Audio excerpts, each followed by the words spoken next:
Chapter 121. The Past 7. Negative 121. As the Ferris wheel carried them higher, an unexpected wave of darkness washed over them. The bright neons and shimmering city lights that had filled the cabin with wonder seemed to wane, replaced by a pressing, ominous gloom. Mara's heart raced. She immediately scanned their surroundings, every fiber of her being on high alert. The happiness of their earlier moment was shattered. Lucian's warnings echoed loudly in her mind, the unpredictability, the potential danger. She cursed herself for not heeding his words, and for letting the desire for a fleeting moment of happiness lead them into potential peril. Feeling Silas's tiny fingers clutch the corner of her coat, she looked down into his eyes, trying to offer a reassuring smile. But her own anxiety was palpable. Silas, sensing the tension, whispered, "Mama, why did the lights go out?" Swallowing her rising panic, Mara tried to sound calm. "It is probably just a minor glitch, sweetie. These things happen. The lights will be back on soon." "But what if they're not?" Silas's voice quivered, his big eyes reflecting his growing fear. Mara took a deep breath, drawing him close. "Hey," she said softly, lifting his chin so their eyes met. "Remember what we talked about facing our fears together." Silas nodded slowly, his grip on her coat tightening. "But it is so dark, Mama." She stroked his hair, her voice soothing. "Darkness is just the absence of light, my love. But we have our own light right here," she said, tapping his chest gently where his heart was. Silas took a shaky breath, trying to be brave. "Will Daddy find us if it stays dark?" "Your daddy has a way of finding us, no matter where we are or how dark it gets," Mara reassured, though her own worries about Lucian's absence gnawed at her. Silas felt scared with the absence of light. He clutched his mother's coat tightly in his little hands. He just hugged her tight without crying. Suddenly, the Ferris wheel moved with an alarming squeal. Each rotation was accompanied by a grinding noise, as if metal were chafing against metal. The previously soothing movement of the wheel became jarring, causing the cabin to shake slightly with every turn. Mara's heart thudded in her chest. She held onto the handrail tightly, trying to steady herself. "Silas," she warned, her voice edged with concern, "stay close to me." But the young boy, overwhelmed by a mix of fear and curiosity, was already inching towards the cabin's exit. The Ferris wheel was lowering them rapidly to the ground, its creaking growing louder. Before Mara could react, the moment the cabin door clicked open, Silas sprang out, propelled by adrenaline and the desire to distance himself from the unnerving sounds. "Mama, it is scary," he cried out, darting into the dimly lit paths of the park. "Silas, wait!" Mara shouted, her voice tinged with desperation. Mara was stunned by Silas's reaction. As Lucian has said, this park has dangers. Right now, she has to bring her son to her side. She quickly followed him out of the cabin, her eyes scanning the surroundings for any hint of her son's movement. As she stepped out of the wheel, she realized that the Ferris wheel was being driven by a strange force. This made her feel more scared. Mara's breath caught in her throat as she took in the sight. The reality of Lucian's warnings came crashing down on her. A cold shiver ran down her spine, each hair on the back of her neck standing on end. Tightening her grip on Silas's hand, she bent down, her eyes locked on his. "Silas," she said, her voice firm yet filled with urgency. "We need to get out of here now. Stop running now." Behind him, Mara felt the familiar yet always intense sensation of the change. Bones realigned, skin stretched, and her senses heightened. Despite Mara's warning, Silas kept running. He started moving towards the mountain. She could say her son's speed was amazing as she started falling behind him. Maybe being the son of Alpha, and having the Alpha seed in him made him move faster and more agile. Not wanting to take risks, she transformed into her wolf form to catch him. Her transformation into her werewolf form was more controlled. A perfect blend of human intelligence and beastly strength. With a powerful lunge, she pursued her son, her padded feet barely making a sound against the earth. The mountain's silhouette grew larger as they approached, its rocky expanse offering a potential sanctuary from the ominous force that lurked behind. Trees swayed and rustled as they passed, their leaves whispering secrets of the night. Silas, even in his werewolf form, still bore the innocence of his human self. He occasionally glanced back, ensuring his mother was close, his eyes reflecting a mixture of fear and wonder. "Silas," Mara howled, her voice carrying an urgency. "Wait!" The vast expanse of the forest felt ancient as if time had forgotten it. Unlike other forests Mara had ventured into, this one felt oppressive, almost as if the trees were standing guard, wary of intruders. The tall, gnarled trees stretched out their branches like skeletal fingers, casting eerie shadows on the ground below. The dense foliage overhead filtered the moonlight, painting the forest floor in a mosaic of light and darkness. As Mara delved deeper, the sounds of the forest came to life. Instead of the usual harmonious chirps of crickets or the distant hoot of an owl, the air was filled with a resonating silence, occasionally pierced by unsettling rustles or unknown animalistic sounds. Every so often, a gust of wind would sweep through, making the trees whisper their ancient secrets. The most disconcerting of all was the smell. The overpowering scent of decay hung heavily in the air, turning the stomach and clouding the senses. Rotting leaves, dampness, and an unidentifiable musk hinted at something more sinister lurking within the forest's depths. The aroma was a stark contrast to the typically earthy, fresh scent associated with woodlands. "Silas!" Mara called out, her voice quivering and echoing eerily among the trees. "Where are you?" Suddenly, Silas stopped. She wondered why he stopped. Then she realized he stopped because of the shadow looming over him. His dark shadow was scary to the eyes. All of a sudden, the smell of decay and rottenness hit her nostrils. Chapter 122, The Paste 8, End. Ch negative 122, lifting her head. She looked at the huge rogue in front of her, that was looking at her and her son ferociously, with its red eyes, bloodied fangs, and sharp claws. The air stood still as she stared at the rogue in the dead forest. The moment Mara sensed the presence of rogues, her heart seemed to freeze in her chest. Rogues were unpredictable, wild werewolves that had lost their sense of humanity, becoming feral and dangerous. Their reputation was one of pure dread and brutality. As she scanned the surroundings, her sharp eyes caught sight of an unusually large shadow moving stealthily among the trees. Its immense size and hulking silhouette left no doubt in Mara's mind about its identity. This wasn't just rogue. This was something different. Its build was very huge, and the eyes were scarlet, which was unusual. A werewolf's eyes were always yellow but not scarlet red. The fangs and the claws, their bloodied fur, made her hair stand at the end. Every instinct in her screamed to fight, to protect Silas at any cost. But a gut-wrenching realization dawned on her. Against such a massive rogue, the odds were stacked against her. She needed to get Silas out of harm's way, which meant fleeing. With a swift motion, she scooped up scared Silas into her arms, holding him close to her chest. Silas, sensing the urgency, clung to his mother, his little heart racing, and his face buried in her neck. Without wasting another second, Mara launched herself into a full sprint. Her werewolf agility and strength came to the forefront, turning her into a blur amidst the trees.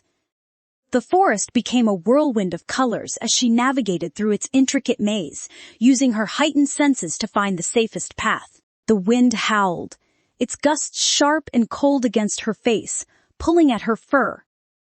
But louder than the wind, and more terrifying, were the synchronized heartbeats she could hear. Her own, racing with fear and determination, and Silas's rapid with anxiety and trust in his mother. Behind them, the thunderous footfalls of the rogue echoed, growing louder and more persistent, as if the creature were gaining on them. Every snap of a twig and every rustle of leaves made Mara's heart skip a beat. She could almost feel the hot breath of the rogue on her heels, its malevolent energy driving her to push even harder. "Mama," Silas whimpered, his voice muffled against her shoulder. "Hold on tight, baby," Mara panted, her voice laced with urgency. "I won't let anything happen to you." As she ran with her heart in her hands, the weight of dread grew heavier with each heartbeat as Mara felt the distance between her and the rogues diminish.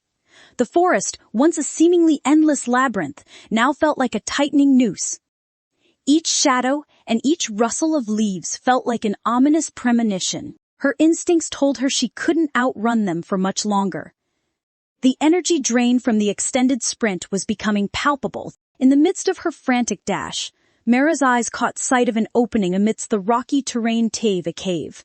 Its entrance was partially hidden by thickets and bushes, making it an ideal hiding spot. "Silas," she gasped, her voice low and urgent. "Listen to me carefully. I need you to hide in that cave. Stay as silent as you can. Don't make a sound, don't come out, no matter what you hear." Silas, his eyes wide with terror, nodded. "But Mama, what about you?" His voice quivered, embodying the innocence and vulnerability of his age. "I'll lead them away, baby," she whispered, her eyes glistening with unshed tears. "Once they're gone, I'll come back for you. I promise." "Mommy, I am scared," Silas's trembling voice came out. "It's okay, you will be safe here. Mommy will take care of the bad guys. Promise me you will not come out or make a voice. No matter what, just stay hidden. Mommy will protect you, okay?" Mara said it with her heart thudding. Even though she felt scared right now, more than her life, her son's life was more important. She can die for him. "I will," Silas promised, and he hid inside the cave. The sincerity in her voice, even amidst such dire circumstances, was enough to persuade Silas. With a shaky breath, he nodded again, his fingers clutching the hem of Mara's shirt for a brief moment before releasing it. He darted into the cave, the darkness swallowing him whole. Mara took a moment, her chest heaving, to plant a soft kiss on the entrance of the cave's silent vow to her son. Then, with a gut-wrenching roar to get the rogues' attention, she bolted in the opposite direction, her every step screaming sacrifice. She tried to mask her son's scent by filling it up with her scent. And that was the last time she saw her son alive. Flayed. Flashback ends. Chapter 123. A perfect match. Ch-negative. 123. The dense atmosphere in the corridor seemed to thicken further as Mara, once engrossed in her haunting memories, blinked into the sudden harshness of the present. The echo of her own past, the frantic heartbeats, the whispered promises, and the devastating silence of the empty cave caught jarringly with the reality before her. Camilla's figure emerged from the shadowed edges of Mara's recollections, standing in stark contrast to the darkness that had enveloped her mind. There was a stark coldness to Camilla's demeanor, her face illuminated by the unsettling glow of satisfaction, and her fingers curled delicately around her now dormant cell phone. "Well," Camilla repeated, adding a malicious lilt to her voice, "how do you feel now, Mara?" Mara's lowered gaze flickered, a well of emotions bubbling beneath the surface, despair, anger, grief. It all swirled into a tempest that threatened to spill over. The room felt like it was closing in on Mara, every corner pressing down on her, as memories surged forward with an intensity that left her disoriented.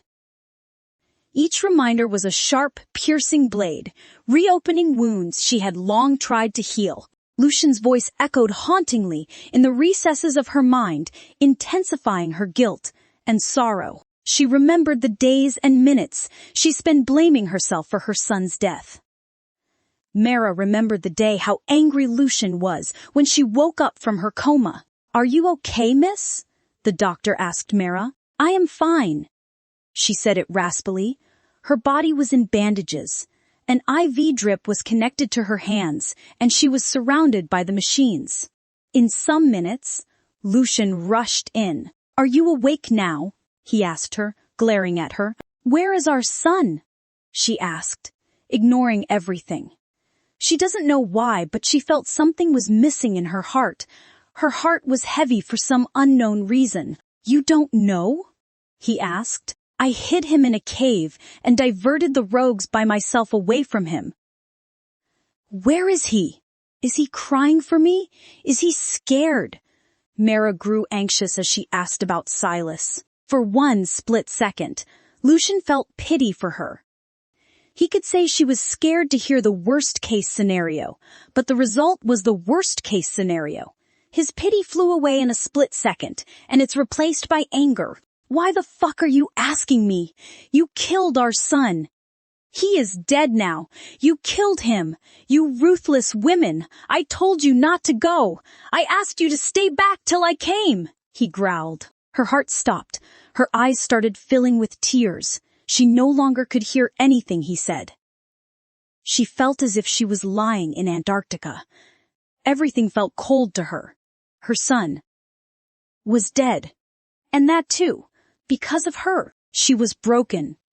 At that second, as she remembered the scene, she still felt sad. That moment, that day, had been etched into her very being, and she could feel the weight of his words suffocating her. The love they once shared seemed overshadowed by the shared trauma of their loss. Although she had tried to reassure herself countless times that those words were spoken in a moment of overwhelming grief, they remained a relentless specter in her consciousness. And the worst part was that she believed his words too. She took the blame for every word he said. A tear, unbidden, traced a path down her cheek. The raw pain, the deep-seated regret, and the agonizing memories of her son overwhelmed her. The thought that she would have done anything and sacrificed everything for him was a bitter pill that settled heavily in her chest. Nausea washed over her, making her legs wobble, threatening to pull her into the darkness she feared. But beneath the waves of pain and self-blame, a flicker of resilience began to glow. She felt a surge of determination, a protective instinct, not just for the memory of her son, but for herself. She wouldn't let anyone, not even her memories, break her spirit or define her worth. But now she realizes he was late because he was making love to a woman. He was so busy fucking the woman in front of him that he came late and killed their son indirectly. She felt bile rising up to her throat. What a shame. Did she love this man? All these days, this realization crumbled her. She felt like screaming, crying, and losing her control. But right now was not the time. She has to keep her cool. Camila was pushing her to get the truth of her identity. She can't give away like this. This woman was really cruel. Great. Very great. A perfect match for her ex-husband. Chapter 124. A Power. Ch-negative. 124. The room was filled with uneasy tension, the aftermath of the harsh truths and memories that had been unraveled.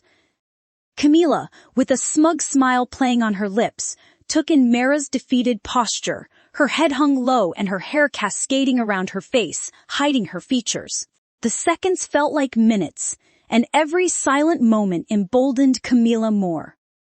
She interpreted Mara's silence as an admission of guilt, as proof of her triumph, drawing in a deep breath, ready to deliver a sarcastic remark and savor her perceived victory. She started, "Well, Mara, isn't it funny how—" But she was stopped mid-sentence. Mara slowly lifted her head, and when her eyes met Camila's, they held a gleam that Camila had never seen before. It wasn't the look of someone defeated. Instead, her eyes were filled with a calm, almost cold determination. The way Mara's eyes bore into her sent chills down Camilla's spine. Camilla blinked, taken aback, her planned words of sarcasm dying in her throat. Mara's transformation was unexpected. The predatory aura that now emanated from her was unsettling. The power dynamic in the room had shifted, and Camilla, for the first time in a long while, felt like the prey. Camilla swallowed hard, her confidence replaced with trepidation. She was unprepared for this Mara, and she regretted awakening a side of her she hadn't known existed. "Mara? It's Scylla Ylva," Mara said in her chilly tone, making Camilla take a step back. The atmosphere between the two women was palpable, each moment heavy with underlying tension. Mara's cold demeanor was a stark contrast to the emotional turmoil that had consumed her just moments before. Taking a deep breath, she raised an eyebrow and looked directly at Camilla. "What are you trying to say, Miss Camilla?" she asked, her voice dripping with feigned innocence, as if she had no inkling of the weight of Camilla's earlier words. Camilla, feeling the power dynamics shift, attempted to regain some semblance of control. She leaned in closer, her gaze piercing, trying to find any hint or telltale sign in Mara's eyes that would give away her real emotions. But Mara's eyes were like tranquil pools, devoid of any discernible sentiment. "Mara," Camilla began, cautiously choosing her words, "I just thought you'd understand the implication of my words. But now, I am not sure if you are truly oblivious or just playing games." Mara's lips curled into a faint smile, and she replied evenly, "Perhaps, Camilla, it is not a game. Perhaps I genuinely don't understand what you are insinuating, or maybe," she paused for effect, "you are simply not as clear as you believe yourself to be." Caught off guard, Camilla hesitated, her confidence waning. She had expected to corner Mara to make her feel inferior. Instead, she found herself at a loss, unable to decipher the mystery that was Mara at that moment. "Stop playing these identity games with me. That won't be good for your pack. Aluna and Alpha are always responsible for whatever happens to the pack. I hope you choose your actions carefully from now on," Mara said with anger dripping from her voice. "And there is nothing funny. It's annoying now," Mara said to her. Camilla looks into Mara's eyes, trying to decipher her feelings. She tried to see if she was faking her strong look, but she could not see any mood swings or any feelings. There was only annoyance in her eyes. She felt her heart flip at the fact that the one in front of her was actually Scylla. If that's the case, she messed it up. Camilla's confidence, which once seemed unshakable, was quickly depleting like a fire drowning in water. The sensation that gripped her was like an invisible force pushing down on her, trying to suffocate her resolve. Her heart raced as she tried to process the events. She took an involuntary step back, her eyes widening in disbelief. Scylla had disappeared ages ago, and her name had become part of myths and legends, a tale whispered around campfires. But suddenly she appeared, proving those tales, myths and rumors to be true. She has the power to bring chaos to the world of werewolves. Mara, or was it Scylla, continued to watch Camilla with that same calm and cold demeanor. The air around her seemed charged, her aura giving off a dominance that Camilla hadn't felt in ages. It's like a big mountain was being pressed down on her shoulders. She felt it was hard to breathe with the pressure that Mara was releasing. This was wolf power. Not some ordinary wolf, but a high-ranking wolf. Mara's wolf was not this powerful, so she was not Mara but Scylla. She has truly misunderstood her. Camilla's mind raced. She tried to find a reason and an explanation for the incongruity before her. Was it just a facade, an act put on by Mara to unsettle her? Then, did she screw up? Well, whatever it is, it's Lucian's headache, not hers. But the thing was, she had to get out of this thing without screwing up and her name without being soiled. Whether she was the lost Scylla or just an Omega showing unexpected strength, It was evident that the balance of power had shifted, and Camila was no longer in control of the situation. Chapter 125. The Warning. Ch-negative. 125. Camila felt everything would be wrapped under her fingers, and this situation would be closed if Scylla could close her mouth. But Scylla was not Mara's to listen to her and close her mouth. She suddenly felt a slight chill at the thought of the glitter pack and other supporting packs that were behind the glitter pack. The tension in the room was palpable. The dominance emanating from Mara was no longer in doubt. She straightened her posture, her every move radiating an unspoken authority. Her gaze remained fixed on Camila, unwavering and unyielding. "Listen carefully, Miss Camila," Mara began, her voice low and firm. "Just because you are about to hold a significant title within the Lethe pack doesn't mean that you can trample over others without repercussions." Camila's defiance tried to surface, but she found herself pinned by Mara's intense gaze. The weight of Mara's presence was something she had never anticipated. "The werewolf world is watching," Mara continued. "Our packs have had their differences in the past, but if you continue down this path of arrogance and recklessness, you risk not only becoming the laughingstock of our kind, but also deepening the rift between our packs.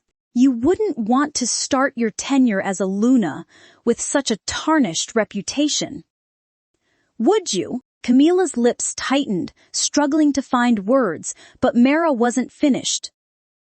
"Our pack may not be as grand as before, but make no mistake, we are strong and united, and we will not be intimidated by the likes of you.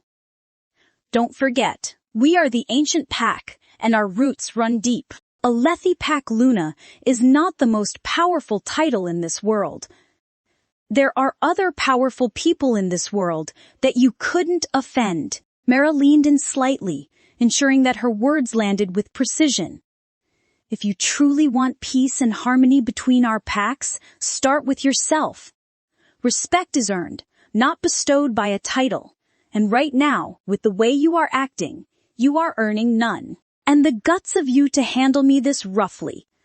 I am warning you that if this is repeated again, I will make sure this pack, you and everything will not have good days," Mara said. Camila swallowed, feeling a mix of indignation and unease.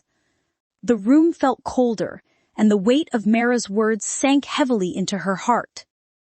She knew that underestimating or messing with Mara any further would be a mistake she couldn't afford to make. As Mara's concluding words hung in the air, she took a moment to lock eyes with Camila one last time, ensuring that the gravity of her message was felt. Then, with deliberate and confident steps, she moved past Camila. Camila, still processing the events, could only watch as Mara approached her. Their proximity in that brief moment intensified the atmosphere between them.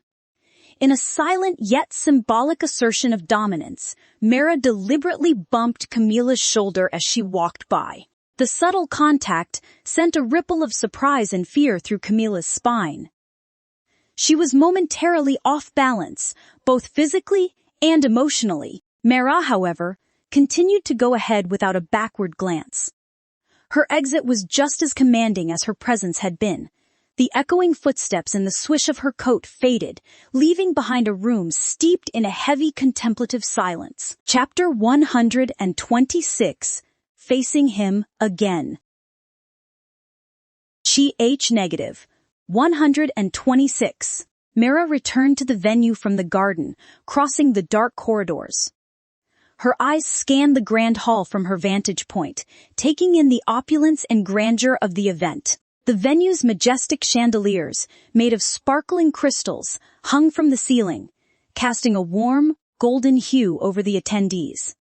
Elegantly dressed werewolves, representing various packs from different regions, moved about gracefully. Their laughter and conversations melded into a low hum, punctuated occasionally by the clinking of glasses. She could see small clusters forming, alliances being forged, politics being discussed, and ties being strengthened. The prominence of the Lethe Pax Luna ceremony meant it wasn't just a personal celebration, but a significant event in the werewolf community, drawing in influential figures and potential allies. Beside her, the refreshment table was adorned with a range of delicacies. Gleaming silver trays held an array of horse du vouvres, from smoked salmon blindness to bite-sized quiches. Crystal goblets, filled with sparkling wine or rich reds, shimmered under the ambient lighting. Yet, amidst all this splendor and the palpable energy of the room, Mara felt a detachment. While others saw opportunities and connections, she saw pretense and games. The social dance of power and influence, which so many reveled in, held little appeal for her. She wasn't here for politics or power plays. With a soft sigh, she picked up a glass of sparkling water from the table, her gaze still roving the crowd. She sipped, her mind deep in thought, as the world around her busied itself with its own mind. From her secluded spot near the refreshment table, Mara felt a familiar presence enveloping her. While the room buzzed with the chatter of werewolves discussing politics and forming alliances, a different kind of dialogue took place within Mara. Earlier, Ruby took over, sensing Mara's weakness. Mara was broken with the video and the realization of her and Silas's place in Lucian's place. Not being able to see Mara like that. She took over Mara's consciousness and released her power. In moments of extreme vulnerability or danger, Ruby surfaced to shield Mara, providing the strength and resilience that she lacked. The recent confrontation with Camilla, barbed with malevolence and disdain, had threatened to shatter Mara's already fragile state. Sensing the imminent emotional breakdown, Ruby seamlessly intervened, taking control and exuding an air of unyielding confidence. Ruby had surfaced, masking Mara's inner turmoil and preventing her from being exposed in a moment of weakness. Now, as the memories of the confrontation flashed before her, Mara felt a gentle nudge from Ruby. The clamor of the venue faded into the background as Mara tried to process the enormity of what had just transpired. Ruby commandeering her consciousness was both jarring and utterly unfamiliar. Such an occurrence was rare and almost never happened, if not completely unheard of. Wolves and their human counterparts have always shared a symbiotic relationship through their consciousness and by soul. But a direct takeover of one's consciousness, that was the stuff of legends. Was this because she was a blue-eyed wolf, the rare kind of wolf that existed in the race? Yet, as Mara tried to grapple with the situation, an even more pressing matter overshadowed her confusion, the harrowing revelations from Camilla. The truth she saw had struck a chord deep, sending her emotions spiraling. While the actuality of Ruby's takeover should have been a matter of concern, the content of Camilla's revelations was too overpowering. It was as if a rug had been pulled out from under her feet, leaving her floating in a void of disbelief and anguish. Pieces of a puzzle she never knew existed started to form, suggesting a narrative she wasn't ready to confront. Tears threatened to spill, but Mara willed them away, not wishing to show any more vulnerability in the midst of a public event. But inside, a storm was brewing. Grief, shock, and countless questions churned in her mind. As Mara groveled in her own feelings and her vulnerability, Lucian approached her at that very moment. Mara's heart raced as Lucian's tall, imposing figure weaved through the crowd, every step bringing him closer to her. The weight of the revelations and her recent encounter with Camilla, coupled with the unfamiliar sensation of Ruby's takeover, had already left her on shaky ground. Now, the prospect of facing Lucian, a constant reminder of her past and the painful memories associated with it, threatened to break her. She could feel Ruby's essence within her, a comforting presence amidst the tumult of her emotions. "Ruby," Mara's mental voice wavered. "Please. I can't face him now, not after everything that just happened. Stay with me. Speak for me." but Ruby's voice echoed gently, yet firmly, in her mind. Mara, I am always here with you, but you cannot hide behind me.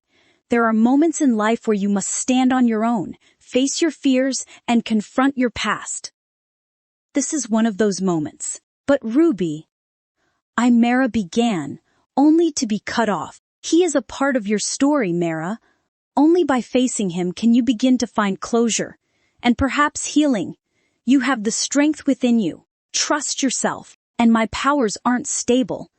I can't handle more than this, Ruby revealed. Mara nodded her head, saying nothing. She knew Ruby was weak due to the seal placed on her wolf, and she can't keep pushing her to do it. To begin with, it was she who had to deal with herself, not others. Mara took a deep breath, feeling the weight of Ruby's words. She knew Ruby was right. Avoiding Lucian, avoiding her past, was not the answer. It was time to face it head-on. As Lucian approached, his piercing gaze fixed on her, Mara braced herself. The video she saw earlier resurfaced in her mind, making her feel anger, sadness, and grief. But she hid them under her cold facade. She would not run anymore. She would face whatever came her way, with or without Ruby's direct intervention. Chapter 127, Wishing Him. -.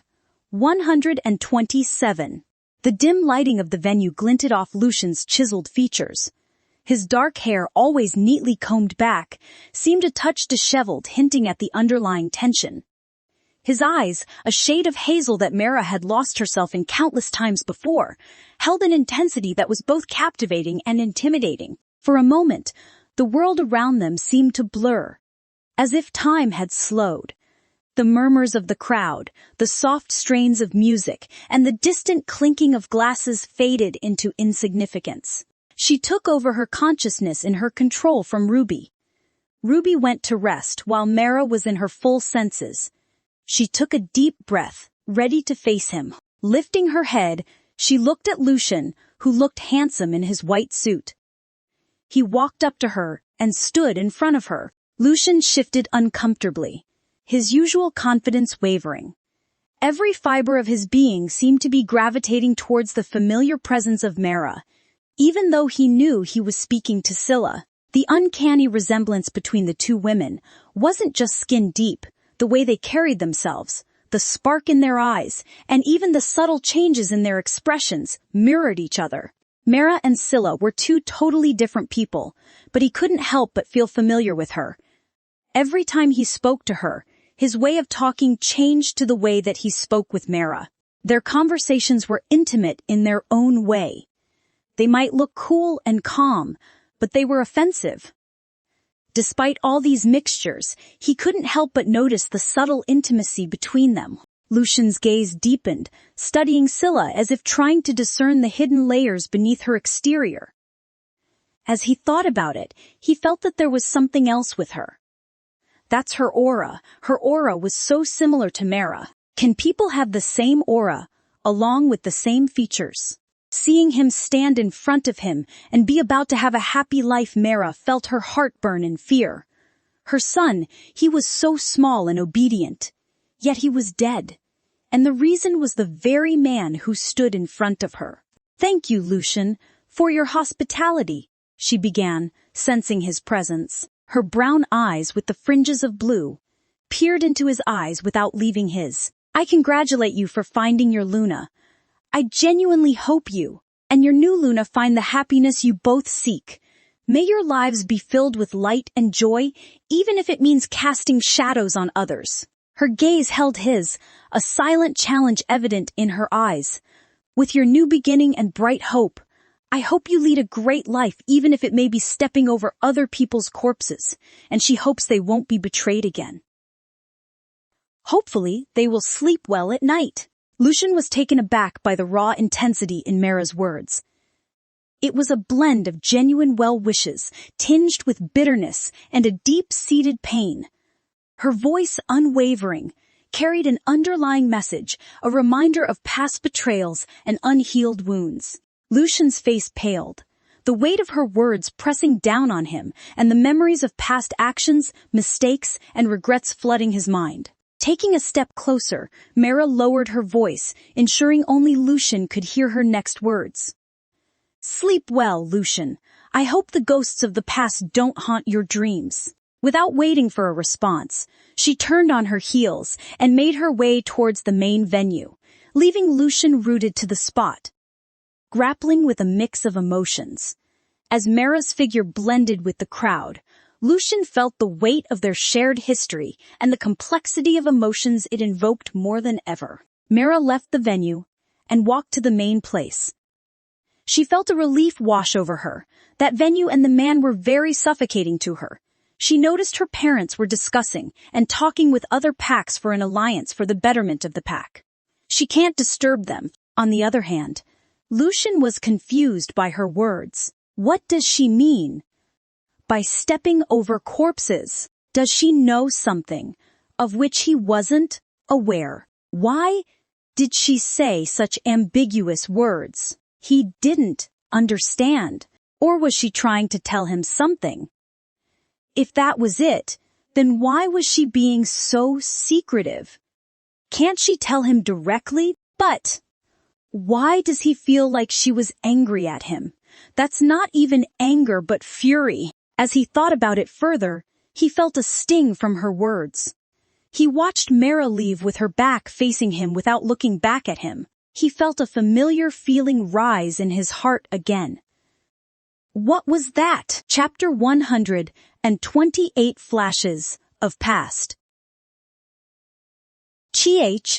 -128. The Luna ceremony, one of the most revered traditions in the werewolf community, began amidst the gathering dusk. As the first hints of twilight touched the sky, a hush descended upon the assembled crowd. The open area, adorned with delicate white flowers and illuminated by hundreds of floating lanterns, set a magical ambiance that seemed to transcend the boundaries of the mortal realm. At the center stood a raised dais, covered in velvet, where the ceremony's main rituals would take place. On it, an ornate silver chalice filled with a shimmering liquid symbolizing the merging of two souls was prominently displayed. A soft, melodious chant started its rhythm in tune with the beating hearts of those present. From a distance, a procession began its approach. Leading the group was Lucian, dressed in traditional ceremonial robes that accentuated his stature and the authority he commanded as the Alpha. Beside him, the soon-to-be Luna, draped in a flowing white gown, exuded grace and beauty. Her eyes, however, held a mixture of excitement and trepidation, understanding the gravity of the responsibility she was about to undertake. The gathering watched in reverent silence as the pair climbed the steps to the dais. Lucian, with a steady hand, took the chalice and shared a deep, searching look with Luna. The bond between them, evident in that moment, was palpable. As the ritual proceeded, elders from the pack came forward, each bestowing blessings and performing their part in the intricate ceremony. The chanting grew louder, reaching a crescendo, symbolizing the union's climax. Throughout, Mara stood at a distance, her feelings a complex tapestry of emotions. She stared at the two people on the stage. One walked over the corpse of her son, and the other walked over her very corpse to get that position. How cruel of them. They are monsters. They were a match made in heaven for each other. She stared at them intensely from the crowd. The atmosphere grew even more intense as Camilla and Lucian stood side by side in the heart of the ceremonial grounds. The crowd watched them with bated breath. It was an occasion where not just love was celebrated, but commitment and loyalty to the highest degree were affirmed under the celestial presence of the moon goddess. Such a holy thing. Not many or anyone can get to witness it. Under the vast expanse of the night sky, the silvery glow of the moon seemed to shine brighter. To the werewolves, the moon wasn't just a celestial body, it was the symbol of their deity, the moon goddess. Paying homage and swearing allegiance to her was paramount. Whatever the oath they took, and the words they utter, cannot be taken aback. Camila took a deep breath, her chest rising and falling. The weight of the words she was about to say was evident in her demeanor. This was the moment she waited all her life.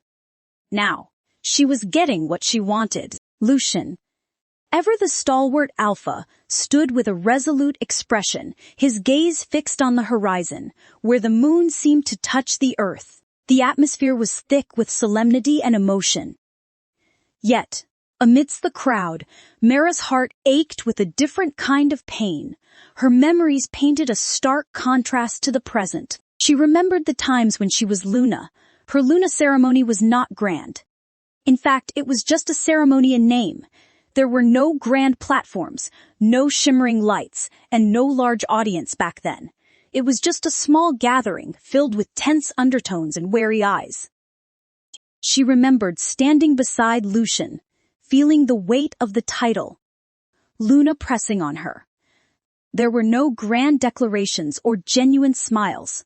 The air was filled with the palpable pressure of political strategy and personal vendettas. It was a ceremony of convenience, of rebellion, of defiance against the world, and against the preordained choices of their family. She remembered looking into Lucian's eyes, searching for a flicker of genuine affection, only to find determination and a hint of vengeance. His eyes were just emotionless and inhumane. He didn't even give or provide the respect and care she deserved. The world knew of Camila's betrayal and the heartbreak it had caused Lucian. He married her purely to take revenge on Camila. When she disagreed, he caught all her weak points and blackmailed her, leaving her with no choice. And Mara, despite being well aware that she was merely a pawn, a salve to her family's well-being, agreed to him. Another reason for Lucian to marry her was to salvage his wounded pride and to show the symbol of his autonomy against the family's wishes. She won't disagree. She married him for her personal interests too, but it's right that she loved him with time and had a baby with him. Only a handful of people knew who she was, but that was not the point. They bullied her so much that even her husband didn't care about her. She knew he chose to escape from many things. That's why only a few people knew her. And now those few people will say that she was dead for good, and they can have their way with the pack. He never loved her in the 5 years of their marriage. It's all perfunctory to him. He never had a genuine relationship with her. He never even tried to have a good friendship with her. But to Mira, he was declaring her as his mate and Luna in front of the whole world. Does he love Camila that much? She wondered. She tried to peer into his eyes to look at his genuine feelings, but she found nothing in his eyes. Or precisely, she couldn't decipher anything. Sigh. Forget it. With that, she tried to concentrate on the ongoing ceremony. She felt a pang in her chest as she watched the ongoing ceremony from the fringes. Lucian looked radiant, proud, and in control. Camila, despite her viciousness, seemed genuinely content. Mara felt anger, and all negative emotions gathered inside her. These two were the reasons for her death and her son's death, yet they get to have a happy ending and a happy life. What a sad reality. God has always been partial to bad people. Good people were the ones to suffer all the time. Chapter 129. Leaving the venue. Negative. 129. The murmurs of the audience, the rustling of their clothes, and even the firm intonations of Lucian and Camila reciting their vows began to sound distant, as though they were coming from the end of a long tunnel. The vibrant colors of the ceremonial decor started to blur and meld into a foggy haze, making the surroundings seem dreamlike and unreal. Mara's chest tightened, each breath feeling laborious as if she were trying to draw air through a constricted space. Her pulse quickened, and she could feel the frantic beat of her heart echoing loudly in her ears. The ground seemed to sway beneath her feet, and the weight of the memories, regrets, and lost love bore down on her, making her feel anchored and heavy. The ambient sounds became disjointed, fading in and out. Her visions started to waver, with dark spots appearing and dancing before her eyes. Shadows encroached upon her sight, narrowing her focus and making everything seem distant. Desperate for relief, she tried to steady herself, clutching at the edge of a nearby table for support. The weight of the past, the revelations, and the suffocating atmosphere of the ceremony threatened to pull her into an abyss of despair. She needed to escape, to find respite, to breathe freely once again. While the rest of the crowd was engrossed in the ceremony, the subtle shift in attention of these two central figures did not go unnoticed. Lucian's stare was unwavering, his brows slightly furrowed as he tried to decode the enigma that stood before him. Every time he looked into Mara's eyes, he felt like he was gazing into a deep abyss, one filled with stories, emotions, and secrets that he couldn't decipher. But there was also an underlying layer of familiarity that tugged at the very core of his being, an echo from the past that refused to be silenced. He could feel she was familiar yet so unfamiliar at a time. How could something like this happen? Every time he dealt with something, he made sure that it was either yes or no. But the only person who made him feel uncertain was Mara. And the woman in front of him, Camila, on the other hand, wore an expression of smug triumph, her lips curving into a slight, mocking smirk. Her eyes cold and unyielding were the eyes of someone who felt vindicated as if she had just secured a long-sought victory. The sight of Mara, struggling to hold herself together, provided a twisted satisfaction to Camila. In her mind, she had ascended to the position that she believed was rightfully hers, and seeing Mara falter was like the sweet cherry on top of her victory cake. Camila was now less vindictive towards Mara, but still, she hated her sight. No matter how hard she tried to gather her stare somewhere away, she just couldn't do it. This woman always grabs the attention of her husband, making her heart scared. No matter what, Mara's face still made her feel bad. Yet, as long as she could overpower Mara, she felt satisfied. As Mara met their stares, she felt a whirlpool of emotions churn within her. The pity and condescension radiating from Camila were like sharp, piercing needles, prodding and pricking at her already fragile state. Lucian's gaze, in contrast, felt like a heavy weight pressing down on her, filled with questions she wasn't sure she could answer. The intensity of their stares combined with the overwhelming atmosphere of the ceremony bore down on Mara. She could feel the walls closing in, and the room seemed to shrink with each passing second. She needed a reprieve, a moment to recollect and steady herself amidst the storm of emotions threatening to consume her. As Lucian continued to look at her, he felt different emotions swirl in him.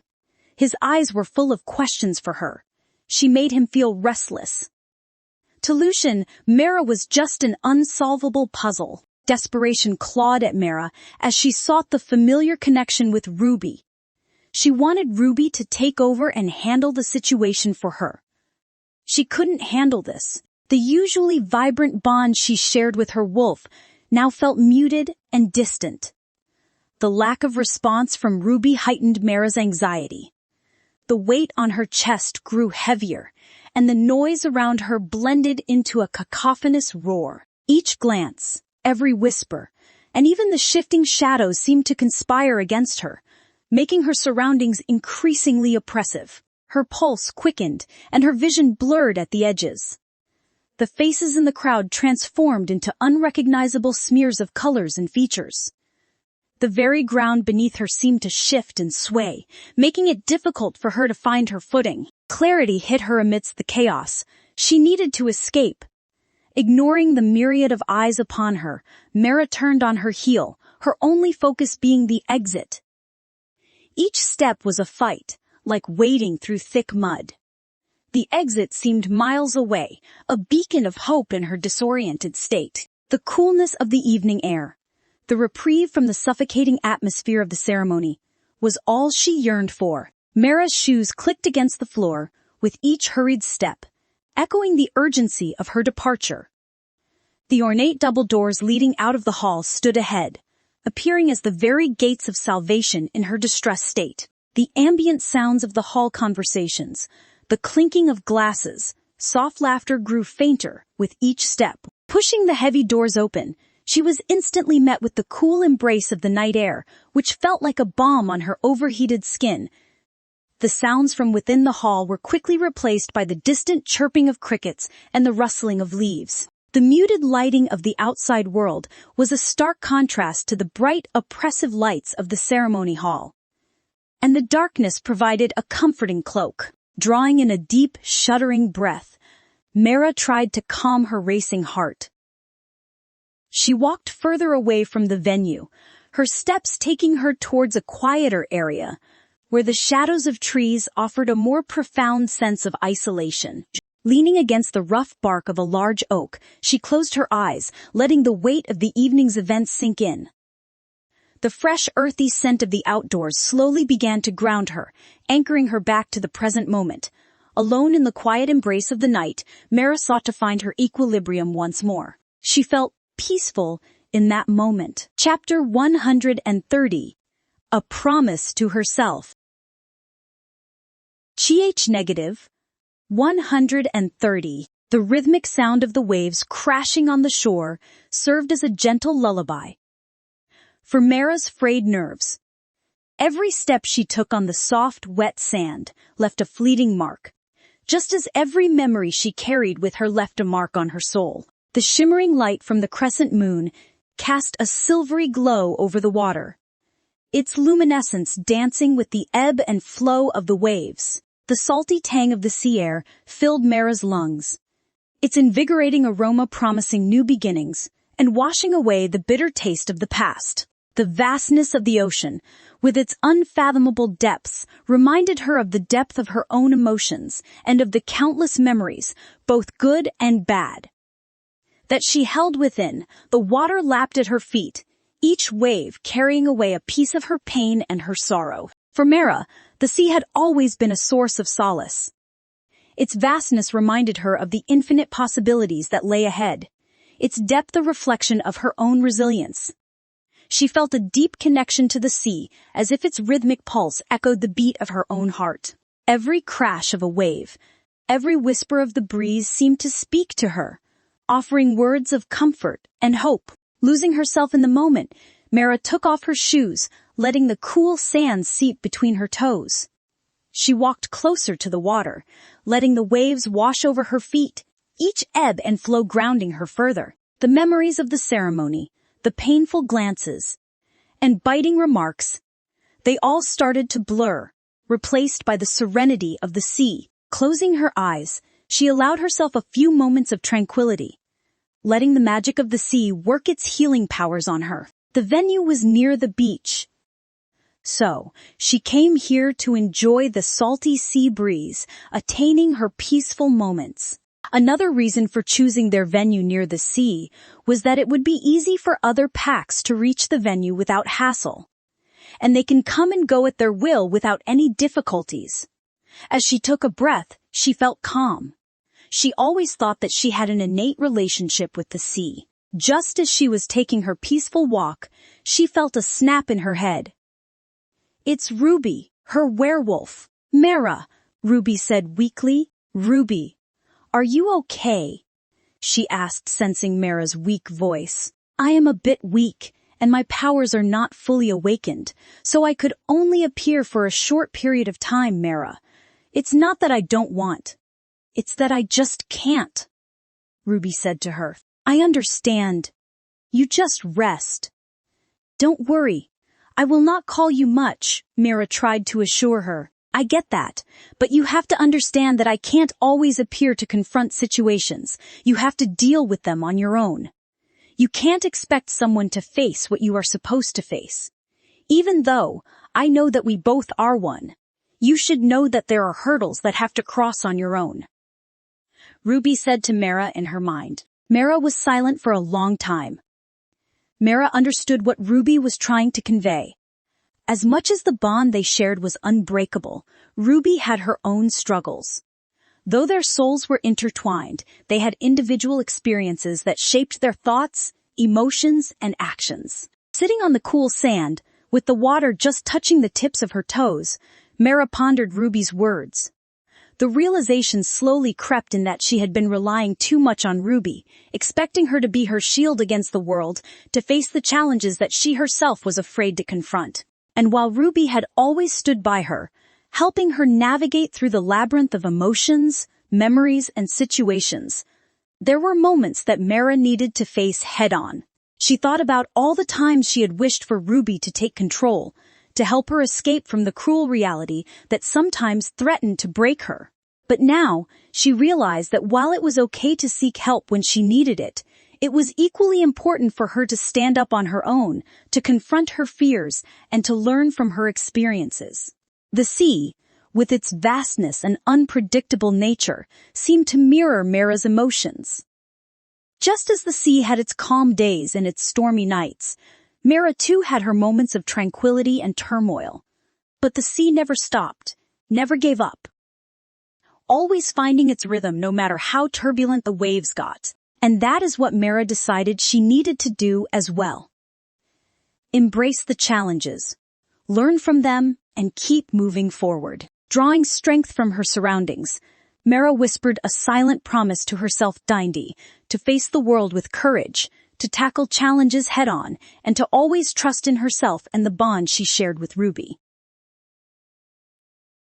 It was a promise of self-reliance, of acceptance, and most importantly, of hope. Chapter 131, Amusement Park. -.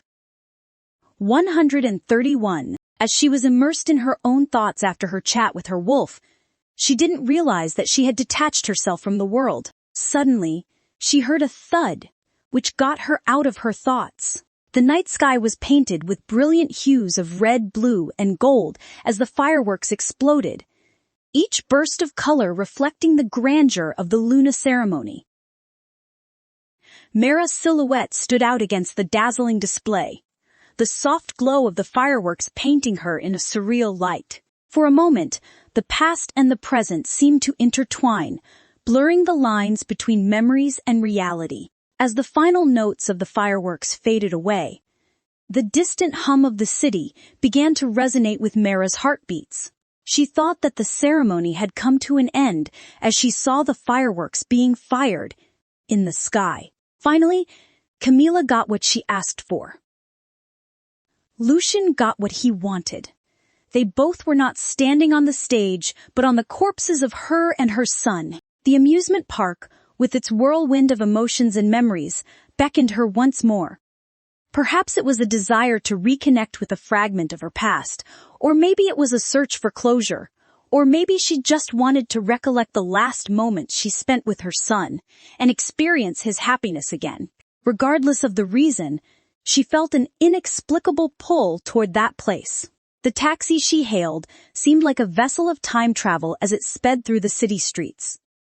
The bright city lights, the chatter of late-night wanderers, and the distant sounds of music from the venues seemed to form a symphony that resonated with her journey. The driver, sensing Mara's deep contemplation, maintained a respectful silence, only occasionally glancing at her through the rear-view mirror. As they approached the amusement park, the sight of the giant Ferris wheel against the city skyline evoked a flood of memories.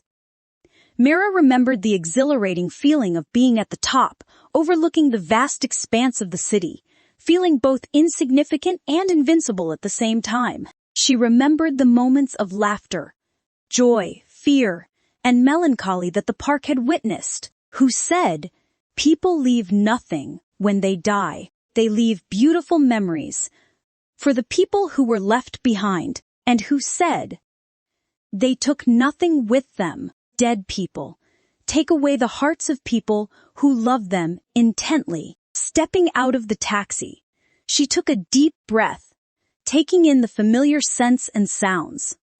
The amusement park, though bustling with visitors, seemed to stand still for a moment, welcoming her back. With a mixture of anticipation and nostalgia, Mara ventured inside, ready to face the past and embrace the present. Chapter 132, Reminiscing the Past. -. 132. The streets were quieter now, with only the occasional murmur of night owls and distant car engines breaking the stillness. The pale moonlight gave the city a dreamlike glow, reminiscent of that fateful night years ago. As Mara approached the entrance of the amusement park, the dim lights from the closed ticket booths cast eerie shadows across the pavement. The large Ferris wheel, which once symbolized joy and wonder, now stood still and silent, its skeletal structure illuminated by the soft glow of nearby streetlights. The park's rides and attractions, which usually buzzed with life and laughter, were now dormant, looking like abandoned relics of a bygone era. Every step Mara took felt heavy, as if the weight of her memories threatened to pull her down. The echoes of laughter, the shared glances, and the fleeting touches from that night were all too palpable. The past seemed to converge with the present, and the line between reality and memory began to blur. She walked past the carousel, its painted horses frozen in time, their once vibrant colors now faded and chipped. The faint, haunting melody of the park's jingles played in her mind, a melancholic reminder of what once was.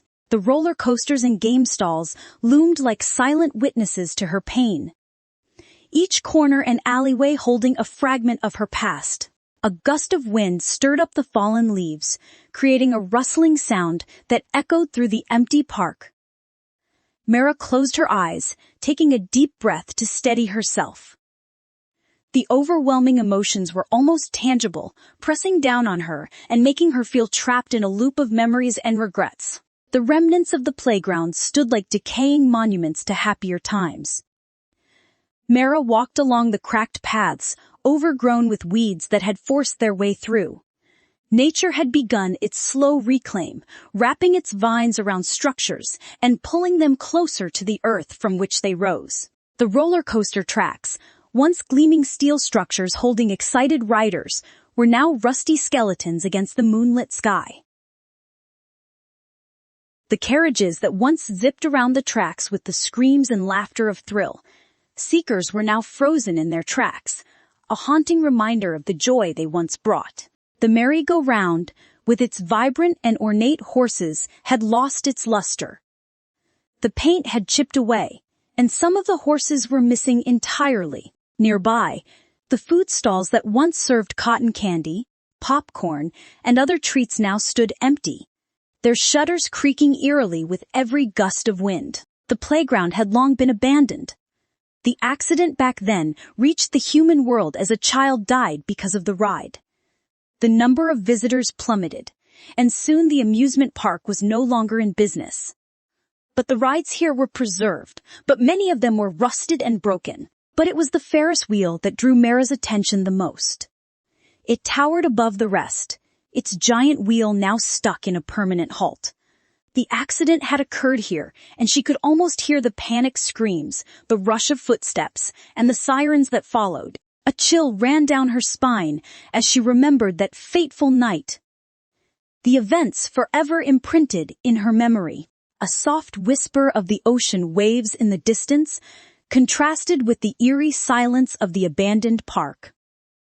The place felt like a frozen moment in time, holding on to the memories of both joy and tragedy. Mara felt a heavy weight in her chest, the weight of loss, guilt, and regret.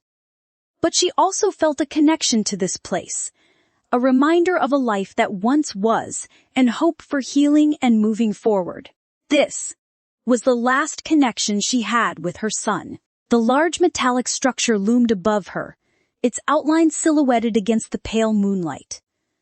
As she approached, the wind carried with it a slight metallic groan, the wheel protesting years of neglect. Each passenger cabin hung limply from its support, like wilted flowers on their stalks. The sight was almost ghostly, and Mara felt a cold shiver running down her spine. Up close, the scars of that night were even more evident. Sections of the frame were distorted, bent and contorted in ways that defied the natural physics of metal.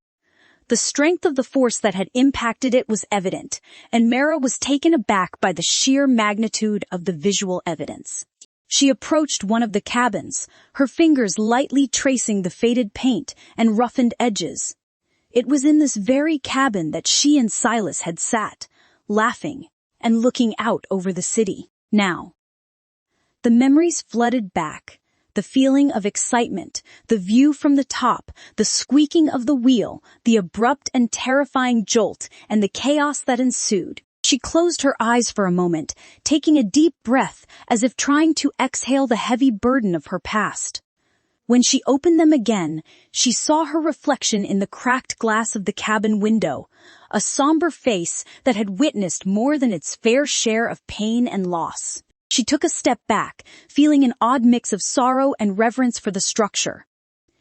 In many ways, the Ferris wheel was a relic of her past, a testament to a moment that had forever altered the trajectory of her life. It stood as a silent witness to the joys, pains, and secrets of many who had visited the park. But for Mara, it was a poignant reminder of a night she could never forget. Chapter 133, Hymn. -. 133. As she gingerly set her foot on the metal step of the carriage, it groaned under her weight.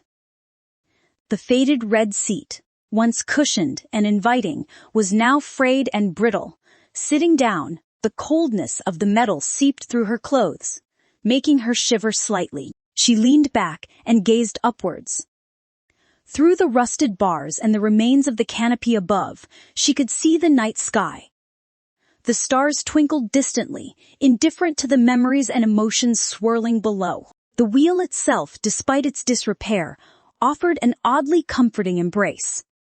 It was as if the rust, the decay, and the silence of the abandoned park resonated with her own sense of loss and desolation. The world outside the carriage seemed to blur momentarily, with only the echoes of her own heartbeat filling her ears. She recalled the excited giggles, the youthful joy, and the anticipation of reaching the top to see the world from above. Now, the once magical view was replaced by a haunting stillness. A gust of wind blew through the open structure, causing the carriage to sway ever so slightly. Mara gripped the sides of the seat, the metallic taste of rust and age filling the air. Memories of Silas. His laughter, his innocent wonder played in her mind. It felt so real, so close, yet agonizingly out of reach. Closing her eyes, she tried to capture the essence of that moment. Before everything changed, she wished for a momentary reprieve, a brief return to that time of innocence. But reality was inescapable. The weight of the past bore down on her, and the broken Ferris wheel became a mirror, reflecting the fragments of her own heart. Her heart leaped into her throat. The wind seemed to have died down, and the only sounds she could hear were the distant echoes of the city and her own quickened heartbeat. For a split second, Mara thought that perhaps the memories and emotions had finally taken a toll on her, making her see things that weren't there. But as she blinked and refocused her eyes, the figure was still there, standing still in the shadows. The silhouette appeared human, but the darkness made it impossible to discern any defining features. A quiet dread settled over Mara as she remembered legends of restless spirits said to haunt places where traumatic events occurred. But deep down, another thought tugged at her. Could it be someone she knew? Gathering her courage, she turned fully towards the figure, her voice steady, yet filled with a mix of hope and apprehension. "Who is there?" she asked, her voice echoing slightly in the abandoned park. There was a momentary pause. The tension in the air was palpable. And then, from the darkness, the figure took a step forward, allowing the faint light from the distant street lamps to illuminate their faces. It was him. His eyes, usually so full of confidence and authority, now held a depth of emotion she hadn't seen in a long time. His eyes held a mixture of anger, surprise, questions, and many others she couldn't name. What was it with him? Chapter 134, Lucian. -. 134. For a few moments, time seemed to stand still as the two of them locked eyes. The weight of their shared history brought the beautiful and painful memories pressed down on them. Here, In the remnants of a once joyful place, the reality of their broken relationship was starkly laid out. "Why are you here?" Mara finally asked, her voice demanding answers from him. "Miss Yulva, you are forgetting that I am the person who should ask that, not you," he said to her. Mara let out a bitter laugh. "I don't think I am answerable to any of your questions between. Why follow me here? Aren't you supposed to be in the venue for the Luna ceremony? Your mate going to be disappointed by your actions?" Mara said icily. Lucian seemed to be in shock for a few seconds before recovering. "If my mate is hurt, then I would go and coax her." "You don't need to worry," Lucian said. "That's good." Mara replied blandly. There was a silence in the air. Mara ignored him and continued to enjoy her own company. Lucian continued to stare at her.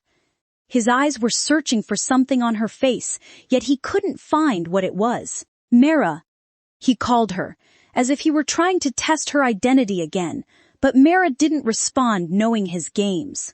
"Scylla," he called again. "Yes?" she asked. Lucian continued to look into her eyes with his pitch-black eyes that were reflections of an unknown abyss. Lucian stopped just a few feet away from her, their proximity emphasizing the tangible tension between them.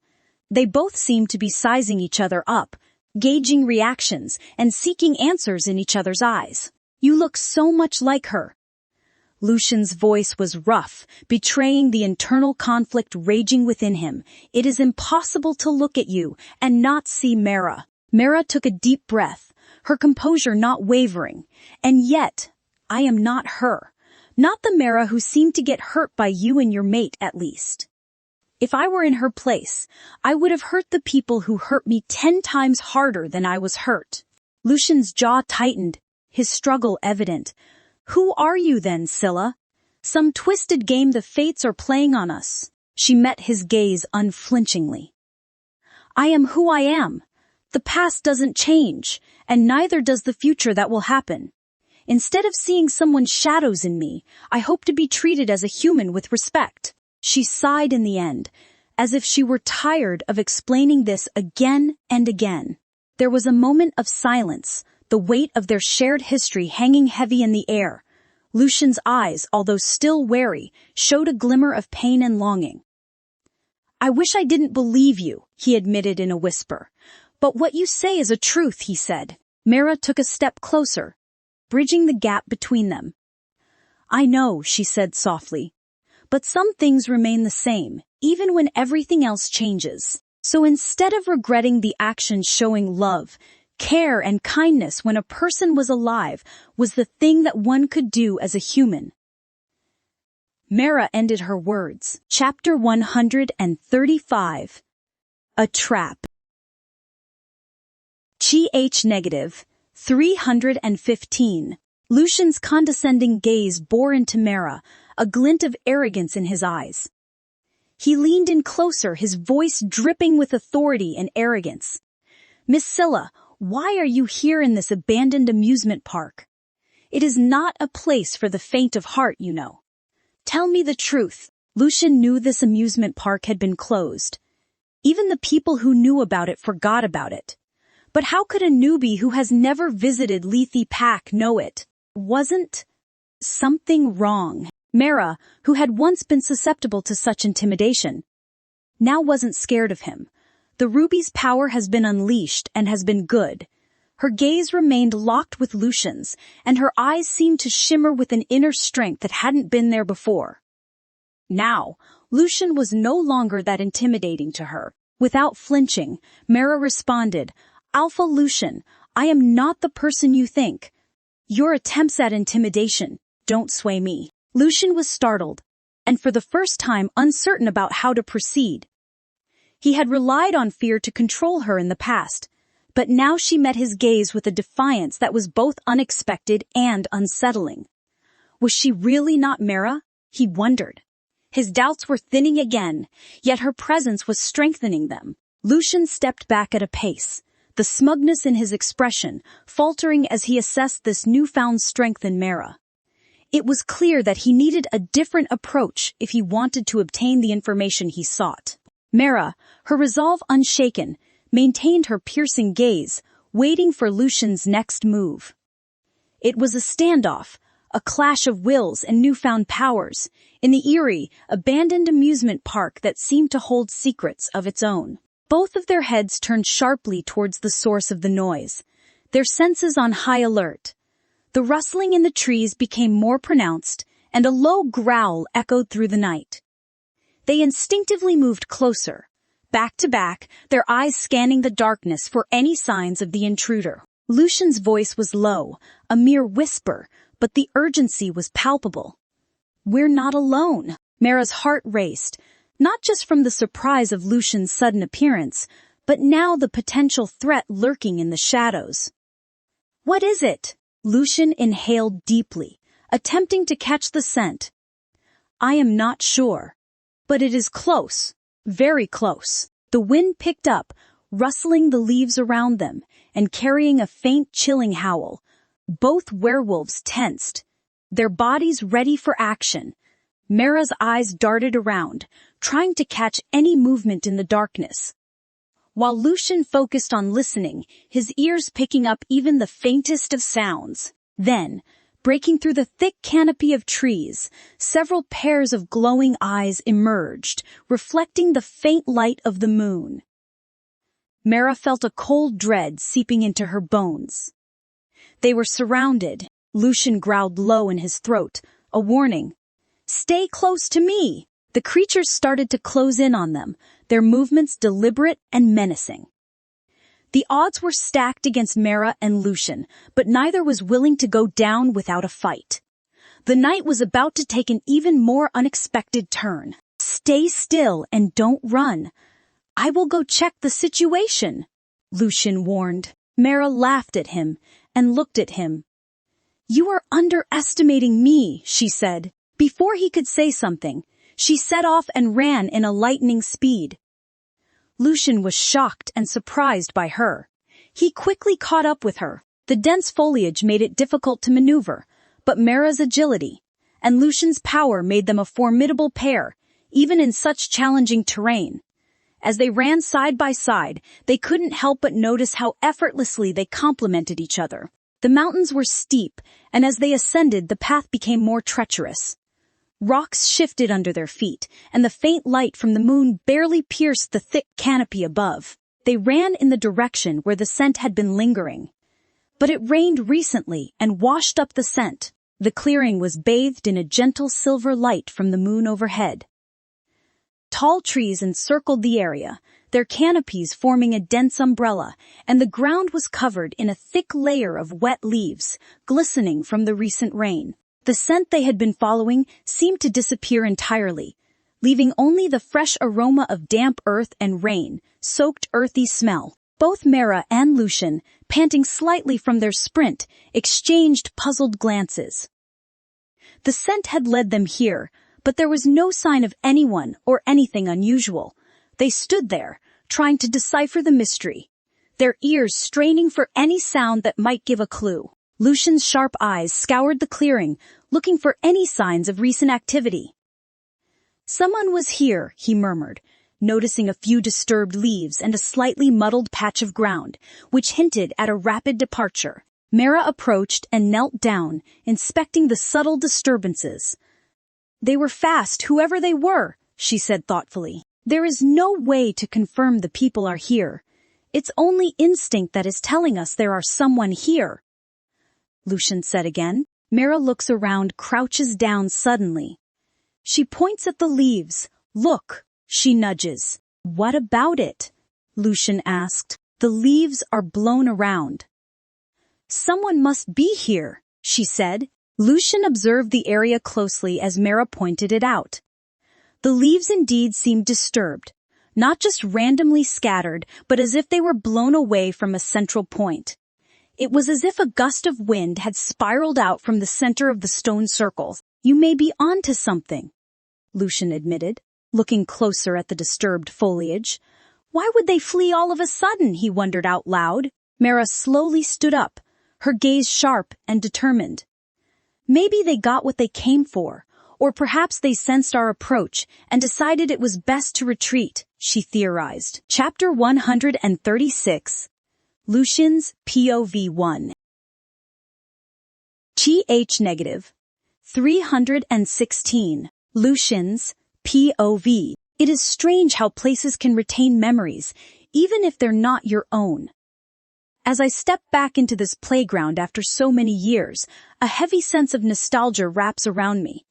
The air is thick, laden with moisture that clings to my skin, making each breath feel more laborious than the last. The rusted swings and slides, once vibrant and alive with the laughter of children, now sit silent and forlorn, bearing silent witness to a time long past.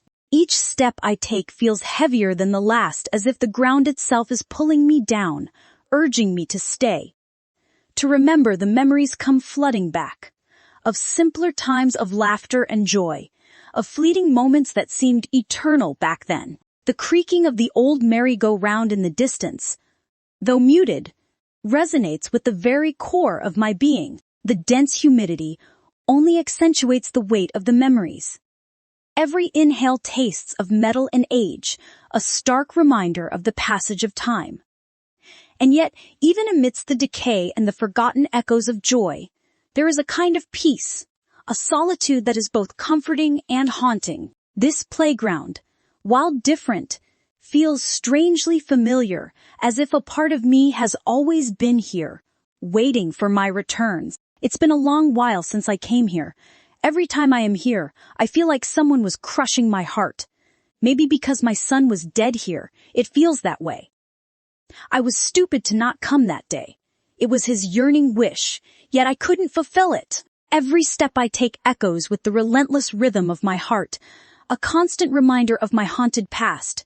With each footfall, memories cascade back, drawing me into the depths of a night I can never forget, nor forgive myself for. Silas, Mara, the weight of their absence is a burden I carry with every breath. Now, as I confront the possibility of her being in front of me, a tempest of questions churns within. Could she really be Mara? Every fiber of my being yearns for it to be true for a second chance. But the differences are undeniable. Her scent, for instance, is distinctly different. The aromatic signature of a wolf is something so intrinsic, so deeply tied to their identity, that it is said to be unchanging. Yet, hers is not the same. Is it even possible for a wolf's scent to change? I find myself grappling with this enigma. There is no precedent I know of, no old lore or tale that speaks of such a transformation. A part of me, desperate and hopeful, clings to the sliver of possibility. But another, more cautious part of me, knows better than to let hope cloud judgment. The truth, whatever it may be, is bound to reveal itself. Until then, the questions remain, echoing with every heartbeat. With a deliberate pace, I made my way towards the Ferris wheel. Its silhouette against the night sky evoked a flood of memories, pulling me into its magnetic field. But as I drew closer, a figure came into focus, standing directly in front of it. Every step I took revealed more of the familiar profile, causing the air to catch in my lungs. Recognition pierced through me. Every detail of the person standing there etched itself sharply against the backdrop of my memories. It was a face I'd played over in my mind countless times, during sleepless nights and aimless days. The realization hit me with such force that for a moment, my surroundings blurred, and time seemed to stand still. My breath became ragged, a mix of disbelief, hope, and a trepidation I hadn't felt in a long time. The weight of our shared past pressed heavily on me, making each step both a struggle and a desperate need to get closer. Her face, every time I saw it, looked just so familiar. It was like seeing a ghost from my past, a reflection of someone I had known very closely. Each of our encounters felt like déjà vu, as she acted, spoke, and even moved like someone I used to know so well. Yet, every time I asked, she insisted she wasn't that person. It left me confused. and sometimes even frustrated. But tonight, seeing her standing here, in this place that held so many memories for us, made me question everything all over again. Could it really be possible that she was Mara? Why else would she be here, in a place that had such significance for both of us? This wasn't just a random location. It was where our paths had crossed and where our stories had intertwined. As these thoughts rushed through my mind, I felt my heart pounding loudly in my chest. A million questions bubbled up, each more pressing than the last. I needed to know and understand why she was here and who she truly was. The uncertainty had been gnawing at me for so long, and the urge to get answers grew stronger with each step. Each stride I took was faster than the previous one. I was drawn to her, not just out of curiosity, but from a deep-seated need to know the truth. It felt like the answers to the questions that had been haunting me were just a few steps away, and I was desperate to reach her, to finally put the pieces of this puzzle together. Chapter 137, Lucian's POV 2. Negative. 137. Standing there, right in front of her, I was met with that familiar face. It looked exactly the same, but when I looked deeper into her eyes, I started having doubts. She stood confidently, without a hint of fear, staring right back at me. I remembered Mara as someone different. She rarely held my gaze for too long, almost as if she were scared. Mara was always so quiet and followed whatever I asked her to. Sometimes it felt like she didn't have her own voice, like she was lost. She was too submissive, always doing whatever I wanted, never arguing or resisting. She would just do whatever I wanted. It was like she was too weak to say no or to think for herself. But this girl in front of me now was different. She wasn't like the Mara I remembered. She looked strong and confident. I was left wondering if she really was the same person or someone entirely different. Standing here, I couldn't help but compare this person in front of me to the Mara I knew. They looked the same, but the way they acted was so different. It made me think and wonder about everything all over again. Standing there, in the midst of all the memories, a single question kept playing in my mind. If she isn't Mara, then why on earth is she here? This wasn't just any place. It was a place filled with moments, with emotions, with memories that Mara and I shared. The weight of those memories pressed on me, making every second feel heavier. Gathering my courage, I turned to her, wanting to clear my doubts once and for all. "Why are you here?" I asked, my voice betraying a hint of the confusion and desperation I felt. But before she could even open her mouth to respond, an odd, eerie noise broke the silence. The strange sound sent a shiver down my spine, and the ghosts of the past seemed to be whispering in my ears, reminding me of the unfortunate events that had once occurred here. An uncomfortable feeling settled in my stomach, signaling that something was off, something wasn't as it should be. Without thinking, I blurted out, "Stay right here. Don't move. I will go and check what it is." My protective instincts took over. I wanted to ensure she was out of harm's way, with every beat of my heart echoing in my ears. I knew I had to investigate. I needed to discover the source of that sound and understand what was going on. Just then, I heard her mocking laughter. I wondered, what was wrong with her? This was not the situation to laugh or do something. This was something to chase away those beasts. I couldn't help but curse her for her stupidity. Before I could open my mouth and say something, Scylla had already started running and taken off. She was so fast, I was surprised by her speed and agility. Standing there, I found myself drawn to her gaze. Her eyes were intense, filled with a fire and determination I couldn't quite place. Every movement she made seemed deliberate and calculated. I watched as she navigated her surroundings with sharp alertness, her head turning at every little sound and her eyes darting around to catch every detail. It was a stark contrast to how I remembered Mara. The Mara from my memories was gentle, a bit hesitant, and took her time to respond to the world around her. She was the kind who preferred observing from the sidelines, taking everything in quietly. But this girl in front of me was something else. Every action of hers showcased a mind that was quick on its feet, always a step ahead. Her ability to observe and react almost instantly was not something I associated with Mara. Each time I tried to convince myself that she might be the Mara I knew, there would be a gesture, a look, or an action that would make me doubt all over again. This whirlwind of familiarity and strangeness was disorienting. One moment, I'd see a shadow of the girl I once knew, and the next, she seemed like a completely different person. The conflict in my mind was relentless, constantly pulling me in opposite directions. The more I tried to understand, the more questions I had. Standing there staring at her, that thought kept echoing in my mind. She can't be Mara. The way she held herself, the confidence radiating from her, it was unlike the Mara I knew. Mara was reserved, almost fragile in her demeanor. She had a softness to her, a vulnerability that made me want to protect her. But this woman, she stood tall, her gaze unyielding.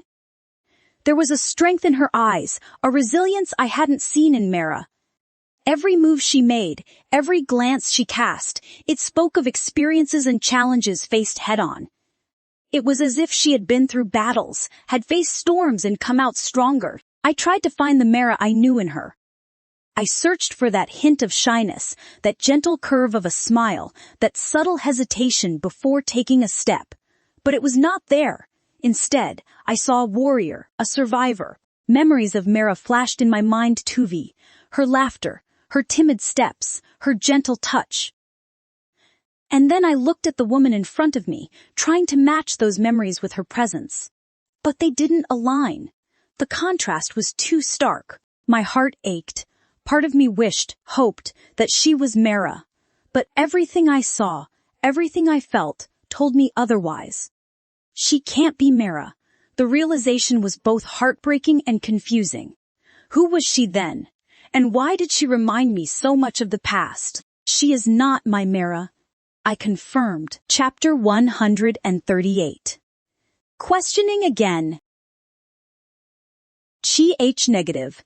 138. Mara's point of view. As I ran deeper into the woods, my gaze dropped to the ground, and I couldn't help but see the many leaves scattered all over. It looked like a path that someone had recently walked through, and with each step, a particular scent wafted to my nostrils. This smell, it was strangely familiar. A distant memory seemed to tug at the edges of my mind.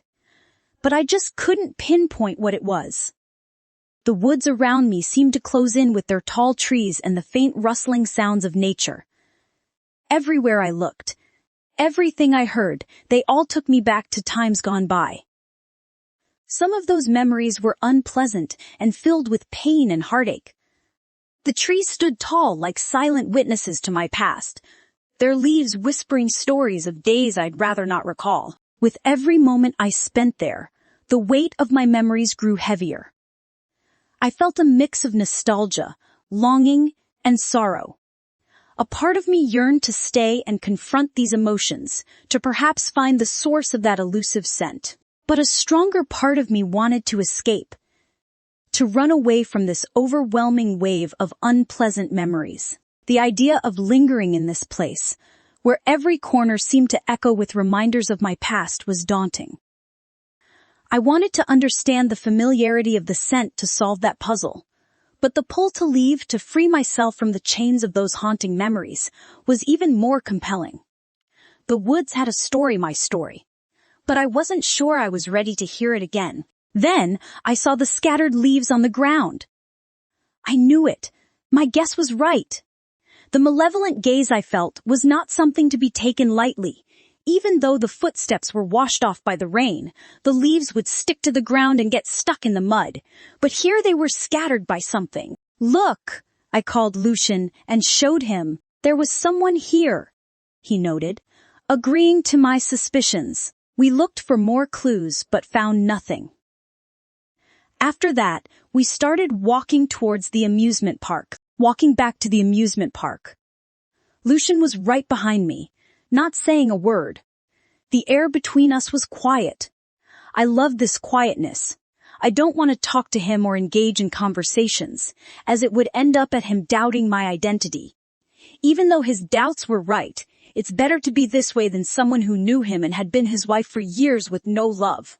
The rides and games from the parks started to come into view, reminding me of all the memories. I turned to Lucian and told him, "Alpha Lucian, I can go on my own from here." I didn't want to make things more complicated. Meeting him here was an accident which shouldn't have happened. Just as I was about to leave, Lucian reached out and grabbed my wrist. His touch made my heart beat faster. I could feel the warmth from his hand move to my wrist and then all over my arm. It was a simple touch, but it made me feel a lot of things. For a moment, everything else disappeared, and it was just his hand holding my wrist. I didn't know what to say or do. I just stood there, feeling the warmth and waiting to see what would happen next. Wait. I shouldn't feel all these things. This shouldn't be happening. He was the one who killed my son. I quickly fixed my expression and looked into his eyes. This man not only killed my son, but also my heart in a new way every time I met him. Lucian looked into my eyes and asked the same question again. "Why did you come here?" I knew what he was trying to do. He was trying to find out if I was really Mara. I could see it in his eyes. He was curious and maybe a little suspicious. Deep down, I felt nervous. What if he found out the truth? But I didn't want him to know everything just yet. I had to be careful with my words. I can see that he is trying to put pressure on me again, but I won't let it affect me. I have to keep my secret from him. I looked at Lucian, my gaze seeking understanding. I came here chasing the mysterious presence we both sensed earlier. Why else would I be wandering around this old, forgotten amusement park that no human has set foot in for ages? I paused, searching for the right words. The weight of the history in this place was almost tangible. The memories hanging in the air like fog. Not to mention when I am not familiar with your pack layout, even if I want to take a look around your pack, I wouldn't want to get into this rusty place, I added. I even put on a disgusted expression on my face as he observed me. I could say that he was satisfied with the answer, sensing his silence. "You know," I began slowly, choosing each word carefully. "This place, it feels significant, especially to you." I could see fleeting memories dancing in Lucian's eyes. "Do you have a deep connection with this place?" He remained silent for a moment, his face an unreadable mask. The stillness between us stretched. After I spoke, Lucian didn't say anything. He just looked at me for a moment, and then let go of my hand. I could see he was feeling very sad, but I didn't want to feel bad for him. I wanted to stay strong. Every time I see Lucian now, I remember the video that Camila showed me. I used to have good feelings for him, but now, every time I think of that video, I feel very upset and angry. I don't like him anymore because of what I saw. Before, whenever I looked into Lucian's eyes, I used to feel happy and safe.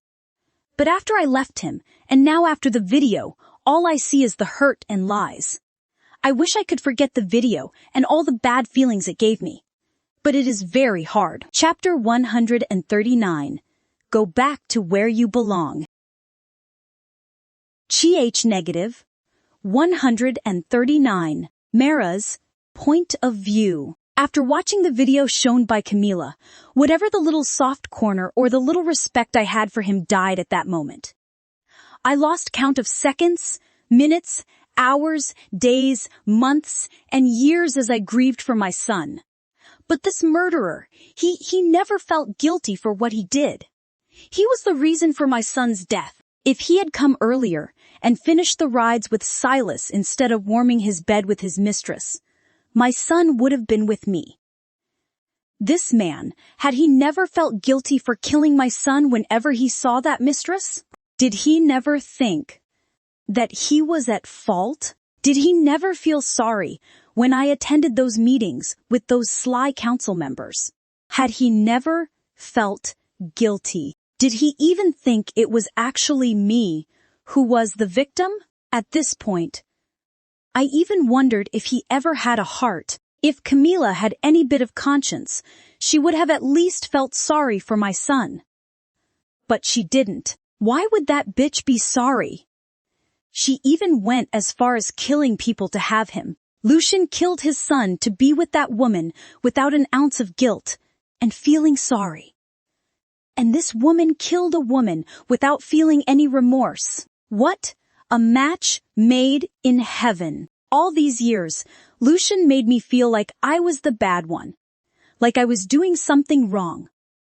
While he enjoyed the power and a guilt-free life, now that makes me think, what were his thoughts when I was being questioned by the council members for not having an heir? Or did he think Silas was a burden too, so that he can have an heir with Camila? They were not even officially mates. Yet she was pregnant. It looks like his patience has thinned. Mara felt a new wave of anger coursing through her veins. Heavens! She failed to see this all these years. The man who was standing in front of her looked different. She felt like she was looking at a stranger. Now, looking at his sad expression, it is because of what he did. In the past, he always said everything was my fault. He blamed me for everything that went wrong. He stood silent when I was blamed by the whole world. He was there, but he was absent. Lucian never came when I or Silas needed him desperately. We both were victims of Lucian and his people. I don't think he feels sorry or bad about what he did. Back then, he never took responsibility for his actions. He always pointed fingers at me, making me feel guilty. Every time something went wrong, he said it was because of me. It is hard to believe he feels bad now, because he never showed any signs of regret before. And now, it might be a trap. This man was never one to trust. Now, when I think about it, I don't think he feels pain or guilt. He is good at making others feel guilty, even when it is not their fault. I used to believe him, thinking maybe I was the problem. But now, I know better. He was the problem, not me. I hope he realizes his mistakes, but I doubt he ever will. The biggest kind of violence in the world is killing someone's heart. He did exactly that to me. There was a long stretch of silence between us. Alpha Lucian, please let go of my hand, I reminded him again. Lucian gave me a long look before letting my hand go. I looked straight into Lucian's eyes and said, after you finish the Luna ceremony, you should stay where you are supposed to be. This place isn't for you. I wanted him to understand that he didn't belong here anymore. And it's not proper for you to come here, leaving your mate in the banquet all alone. Not to mention she was pregnant with your pup, I said. He looked at me as if he were looking at a ghost. I will take care of my issues, he said. Then do it in a way that no innocent is dragged into your mess, I said to him coldly. His face lost all its color. I turned around, deciding not to give him another glance. I walked away, determined not to let him take any advantage of me. This man thinks he can get whatever he wants. Such a narcissist he is. I won't let him have his way. Chapter 140 Banging. TH-. 140 Narrators. POV. Mara stepped out of the amusement park, took her phone out, and booked a cab to return to the hotel. While the cab came, she took in the surroundings of the amusement park. She saw the bench, which was rusted due to the lack of care all these years. That was the very bench where she and her son sat as they spoke, while they waited for Lucian to come and take them inside. Mara went there, and sat in the very spot where she sat years ago. She saw an illusionary image of Silas giggling at her, with his big, cute blue eyes that shone with sparkles as he gazed at her. She reached out her hand to caress his cheek, but just then his image disappeared into clear dust, becoming one with the air. A lone tear escaped her eyes as she realized it's her imagination. With a sigh, she leaned back onto the bench and gazed into the sky. It's a full moon day. She remembered it was not a full moon day when she and Lucian got married. A bitter smile made its way onto her face as she realized she was never ever worthy of one single thought of Lucian. She let her skin drown in the cool breeze as she sat there gazing at the oddly beautiful moon. Despite the day being shit, the beautiful moon and her walk on the beach from earlier made her feel at ease. Soon, the cab came to pick her up. Climbing in the cab, she made her way out of that place. She slowly got up from her seat and walked towards the car. She walked out of the amusement park and her old painful memories that were residing in her heart. The painful memory and her son would never leave her, but she let go of her attachment to this place now. Not because she no longer grieves, but because she doesn't want to do anything with this pack. She only wished to have some things that were related to her son. She wishes to see his grave once. Mara wanted to let him know that he was going to have a sibling. But will she get a chance? She wondered.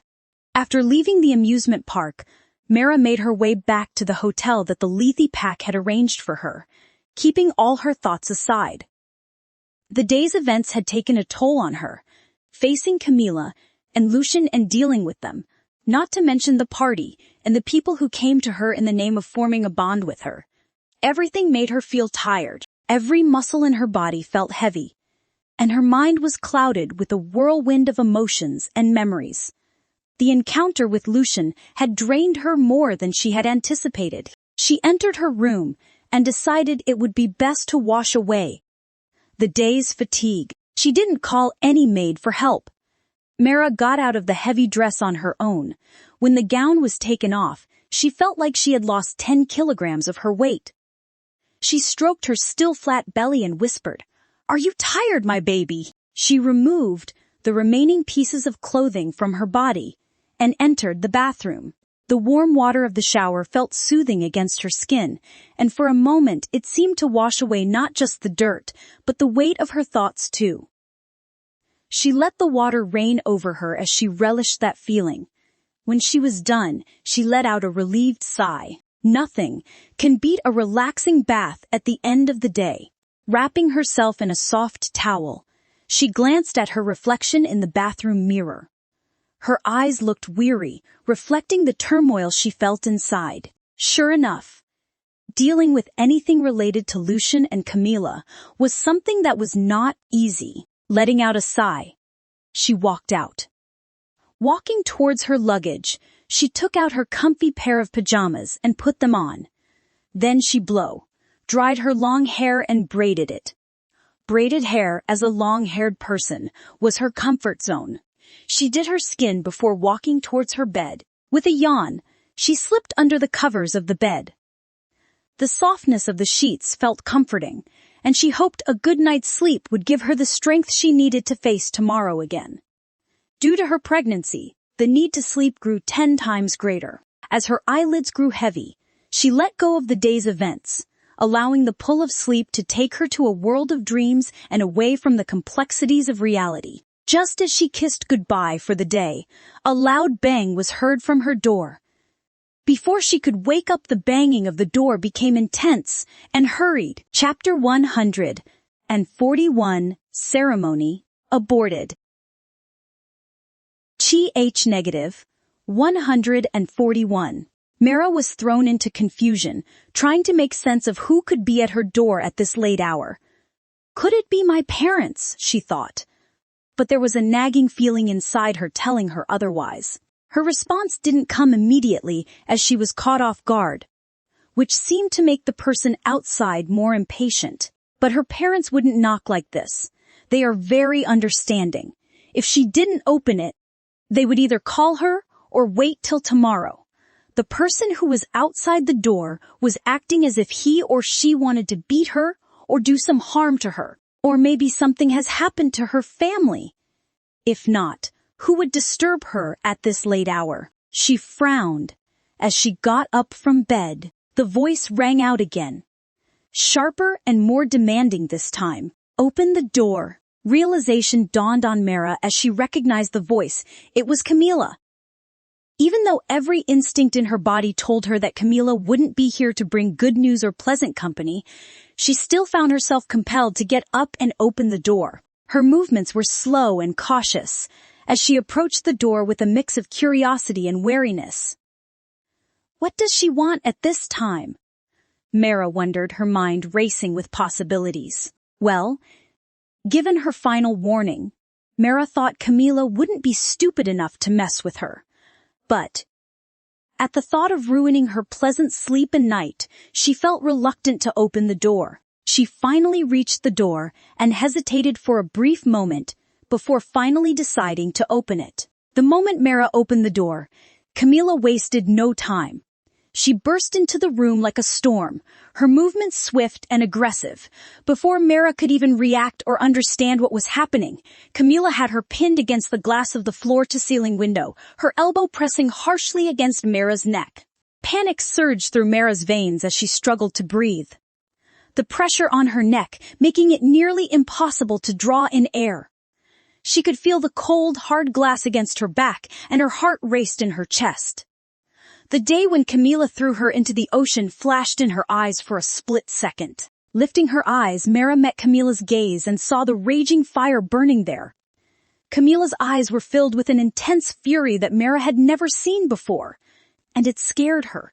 She knew she was in a dangerous position, her life hanging in the balance as Camila's anger seemed to control her actions.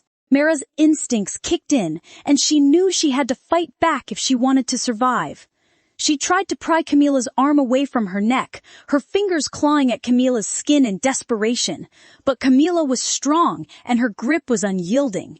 As the seconds ticked by, Mara's vision started to blur, and her head felt light from the lack of oxygen. She realized she needed to do something fast, or this could be the end for her. With a newfound surge of adrenaline, Mara gathered all her strength and prepared to fight back with everything she had. But that could happen only with the strength of Ruby. Camila's fury showed no signs of subsiding as she continued to howl at Mara, demanding answers and accusing her of things Mara couldn't even comprehend through the haze of pain and lack of air.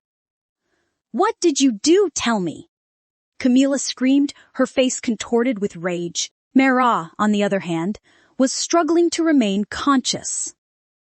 The pressure on her neck made it impossible for her to speak or breathe, and her strength was fading fast.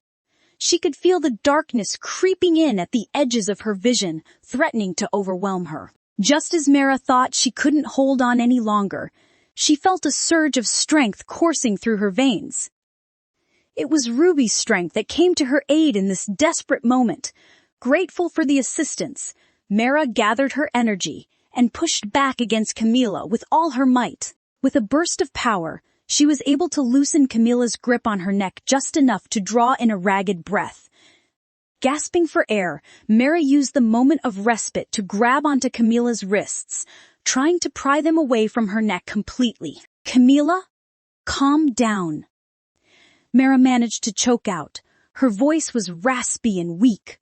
"I don't know what you're talking about. Just calm down." Mara's plea seemed to reach some part of Camila, as she felt the pressure on her neck easing slightly. However, the rage in Camila's eyes was still very much present. She needs to deal with her. Camila was nothing but a psychopath. Ruby wasn't strong enough now either. She can't keep dragging Ruby to aid her all the time. Camila's face was twisted with rage and jealousy, her eyes blazing with an intensity that was almost scary.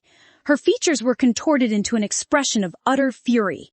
The veins on her forehead were visible as she clenched her teeth, and her nostrils flared with every heavy breath she took. She glared at Mara, her eyes narrowing as she spat out her words. "What did you do to him? Why is Lucian refusing to complete the Luna ceremony with me?" Her voice was laced with venom, and Mara could feel the hatred emanating from her. Camila's eyebrows were drawn together in a fierce scowl, and her lips were pulled back in a snarl. Her face was a mask of rage, and it was clear that she was beyond reasoning at this point. She wanted answers, and she wanted them now. Mara was surprised to hear her words. Was she hearing the truth? She was surprised. She struggled to maintain a cold expression for a few seconds, so that was why this woman was her in the dead night. But she wondered what this had to do with her. She was and is an outsider to this pack. Chapter 142, Camilla's Thoughts. Negative 142. Camilla's POV. In that intense moment, as I stood there facing Scylla, a surge of anger welled up inside me like a storm. I couldn't stand looking at her face anymore. It disgusted me. Every feature on her face reminded me of how Lucian had been slipping away, and it fueled my rage even more. Moreover, this woman's face reminded me of that bitch's face. That woman took my Lucian from me for 5 years, and now this woman with the same face is here, planning to take him from me. I wanted to make her pay and make her feel the pain that I was feeling. The urge to strangle her and squeeze her neck until she could no longer speak or breathe overcame me. I wanted her to be silent forever, so that she would never again be able to say anything that could sway Lucian's feelings or make him hesitate. Her eyes, filled with shock, stared back at me. But I couldn't see past my own anger. My hands involuntarily tightened around her neck, and in that moment, I wanted nothing more than to shut her up and silence her once and for all. I was tired of her presence, tired of how she seemed to haunt my every step, always there to remind me of what I was losing. The bitterness and resentment I felt towards her had reached their peak, and all I could think about was how much I wanted her gone. I didn't care about the consequences. I didn't care about anything else. All that mattered was making her pay for coming between me and Lucian. So what if she was the daughter of the Werewolf family? My breathing was heavy, and my heart was pounding in my chest as I let my anger take control. I felt an unknown sense of relief flowing through my veins as my grip on her tightened. I felt happy seeing her struggle for her breath. She tried to let my grip go off, but I tightened it. Wow. What a great feeling. Looking back on everything that had happened, I could see it clearly now. I had really tried my best. But somehow, my thoughts had led me astray, taking me down a path I should never have walked. It hit me like a ton of bricks that leaving Lucian back then was the biggest mistake of my life. If only I had stayed by his side, perhaps things would have been different. Perhaps I could have kept that Mara from finding a way into his life and his heart. The realization weighed heavily on my chest, a burden of regret and what-ifs. I had underestimated Lucian, not realizing the strength and determination he possessed. He had led the Lethe pack through times of hardship, transforming it into the most powerful pack around. I never saw that coming. Why didn't he go down or die? If he died, maybe I wouldn't have regretted leaving him. No. I need him. I love him. I can be the Luna of the strongest pack with him by my side. That arrogant bastard, Owen. I don't need to seduce him with Lucian in the picture. Lucian was my loyal puppy. He would run after me with one word. But Owen and his money are much greater than Lucian's. Yet with Lucian's power, I can have more money in my hands. Now that bitch Mara has gone, I can have everything. But killing her was both a blessing and a curse. I should have just gotten him to divorce her instead of killing her. I was blindsided by my own short-sightedness, and now the consequences of my actions were staring me right in the face. If only I had a way to foresee the future and know how things would turn out, I would never have left Lucian. I would have stayed and fought for us and for our love. The pain of this realization was almost too much to bear. I had lost him, and it was all because of a choice I made, thinking it was for the best. But now, I could see how wrong I was, and the bitterness of that mistake filled my entire being. At first, I really believed in myself. I thought that once I made the decision to come back, everything would just fall back into place like it used to be. In my mind, I had this image of Lucian welcoming me back with open arms, ready to forget the past and start fresh. But reality hit me hard. Things were a lot more complicated than I had imagined. Driving Mira away and making her disappear from our lives was a challenge that seemed almost impossible to overcome. I wanted her gone, out of Lucian's life for good, as if she never existed. I wanted to erase her from his memory and make him forget all about her. She did leave eventually, but just when I thought everything was finally going my way, this other woman appeared out of nowhere. She looked exactly like Mira, and it threw me off completely. I couldn't understand what was happening. It was like a cruel joke, a nightmare that I couldn't wake up from. I was so confused and frustrated. I had worked so hard to get Mira out of the picture, and now this woman, it was like all my efforts were in vain. I felt defeated, and a deep sense of despair started to settle in. What was I supposed to do now? I kept questioning myself, trying to figure out where I went wrong. Was this my punishment for leaving Lucian in the first place? I was filled with regret and self-doubt. I had thought that I was strong enough to handle anything, but this situation was testing me in ways I never imagined. I felt lost, unsure of how to proceed. I had thought that coming back to Lucian, reclaiming my place by his side, would be the answer to all my problems. But it was proving to be harder than I had anticipated. The appearance of this Mira look alike was a curveball I wasn't prepared for, and it left me feeling helpless and uncertain about the future.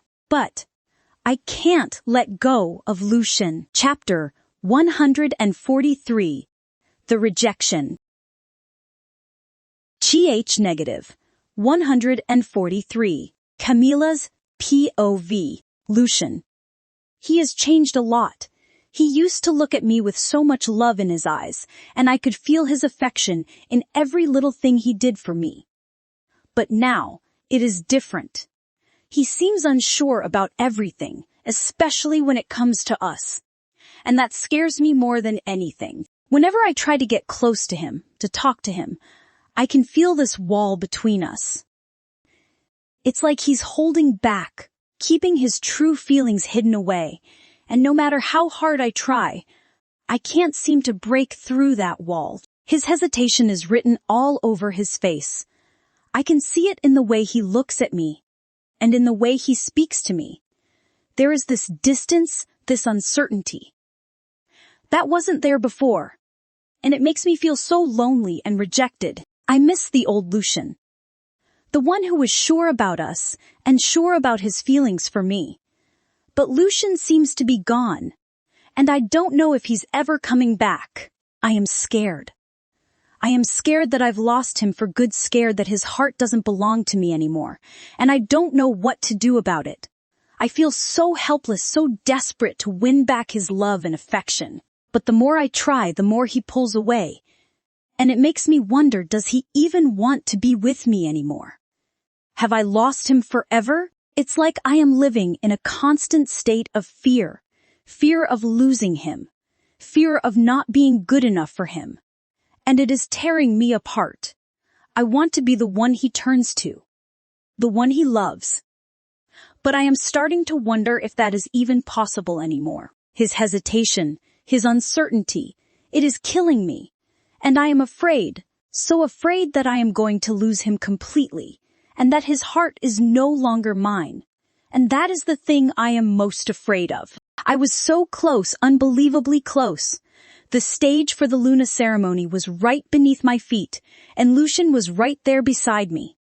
We were about to be united, to become halves of a whole, with the moon goddess as our witness. It was supposed to be the most sacred and joyful moment of my life. I wore the best dress in my life. I got it ordered, designed, and customized from the time I planned Mira's murder 3 months ago. And when the day came, I wore it. I personally took the decorations and all responsibilities into my own hands. I ordered everyone and made them work on their toes to make it my best day. Many Lunas down the stage were jealous of me. They mocked me and made fun of me.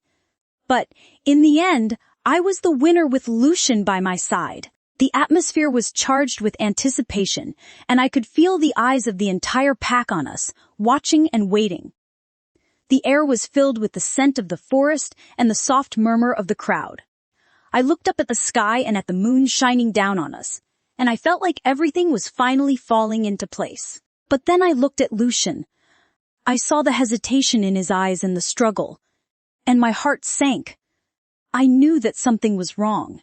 The vows, the sacred words that would bind us together. He couldn't say. He was silent, and the silence was deafening. I could feel the confusion in the air as the whispers started to spread through the crowd. My cheeks were burning, and I felt like I was standing there exposed. My dreams shattering around me. I wanted to scream, cry, and ask him why. But I couldn't. I was frozen. Stuck in that moment of realization. Lucian was so close, yet so far away. I realized that, even though he was standing beside me, his heart was somewhere else. He couldn't lie, not in front of the moon goddess. He couldn't deceive himself. He couldn't pretend that everything was okay. Chapter 144, The Rage. -. 144. Camilla's point of view. And just like that, Lucian turned around and fled. He moved quickly, his feet barely touching the ground, as he headed straight in the direction I had just seen Scylla disappear. His departure was so sudden and swift that for a moment I couldn't believe what I was seeing. My heart was still pounding in my chest, the pain of his rejection fresh and raw. But as I watched him run away, a new feeling started to creep in. Confusion. Why? Was he going after Scylla? What did she have that I didn't? I couldn't make sense of it. I stood there, frozen, as the reality of the situation started to sink in. He had left me. On the stage of our Luna ceremony, in front of the entire pack and the moon goddess herself, he turned his back on me and ran away. The humiliation was overwhelming, and I felt my knees give out beneath me. The crowd that had gathered for the ceremony was silent, shocked by what they had just witnessed. I could feel their eyes on me, filled with pity and disbelief. Most of the gazes held mockery. I could hear every word from the crowd with my wolf's heightened senses, but I couldn't bring myself to care. All I could think about was Lucian, and the way he had just left me standing there alone. Miss Camilla, don't think too much. We can hold the ceremony again.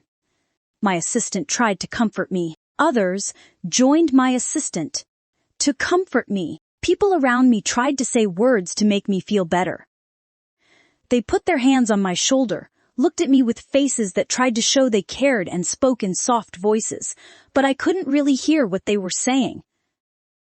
Their words just sounded like a noise in my ears. I didn't want their comfort. I didn't need it. I knew what they were really thinking behind their eyes. I could see the real truth. They weren't looking at me with kindness. They were looking at me with judgment. In their minds, I was just the girl who couldn't keep her mate. The girl who wasn't good enough to be Luna. My heart felt heavy in my chest, and I felt so alone. Even though there were people all around me, I had never felt so isolated in my entire life. I tried to hold back my tears, but it was hard. The pain was just too much. I wanted to scream, to tell them all to leave me alone. But I didn't have the energy. I felt drained, like all my strength had left my body the moment Lucian ran away. I was empty. I walked away from them, away from their fake comfort and their hidden scorn. I needed to be alone, to get away from all of them. They didn't understand, they couldn't. They didn't know what it felt like to be abandoned, to be left alone under the gaze of the moon goddess, rejected and unloved. I was supposed to be Luna, the female leader of the pack, respected and admired. But now, I was nothing. Just an outcast, a failure. And no matter what anyone said, I couldn't shake that feeling off. I can't let myself be in this situation. I am Camilla Stone, the greatest ballet dancer in the world. I have to make it right. And all this is because of that Scylla Ylva. I can't let her off her like this. Just then I heard Scylla was back, and instantly my mind started racing with thoughts. My heart pounded in my chest as anger and desperation took over. If I couldn't have what I wanted, then I wasn't going to let anyone else have it either. Especially not her. Without wasting any time, I found myself rushing through the hallways, my breaths quick and shallow, my feet moving as fast as they could carry me. I was blinded by rage, my vision red, and my only thought was to get to her. To Scylla. I didn't care about anything else at that moment. All I wanted was to confront her, to unleash all the fury that was burning inside me. How dare she? I will kill her, just like Mara was killed in my hands. My footsteps echoed loudly in the empty corridor as I approached her room, my mind filled with dark thoughts. I was ready to tear her apart, to destroy her completely. If I couldn't have my place as Luna, if Lucian wouldn't choose me, then I would make sure that she wouldn't have a chance either. As I got closer to her room, my pace quickened even more.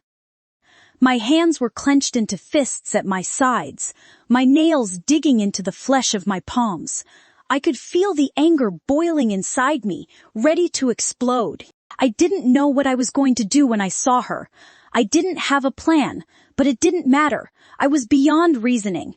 All I knew was that I needed to confront her to make her pay for taking away what should have been mine. If she had to pay it with her life, then so be it. She has to. How dare she make me stand in front of the whole crowd and make me embarrassed? I finally reached her room, and without any hesitation, I raised my hand and banged loudly on the door. My heart was racing, and my entire body was trembling with rage. I was out of control, and at that moment, I didn't care about the consequences of my actions. All I cared about was killing Scylla and making her feel the pain that I was feeling. If I couldn't have my happy ending, then I would make sure that she couldn't have hers either. I have killed that bitch who stuck by Lucian's side for 5 years.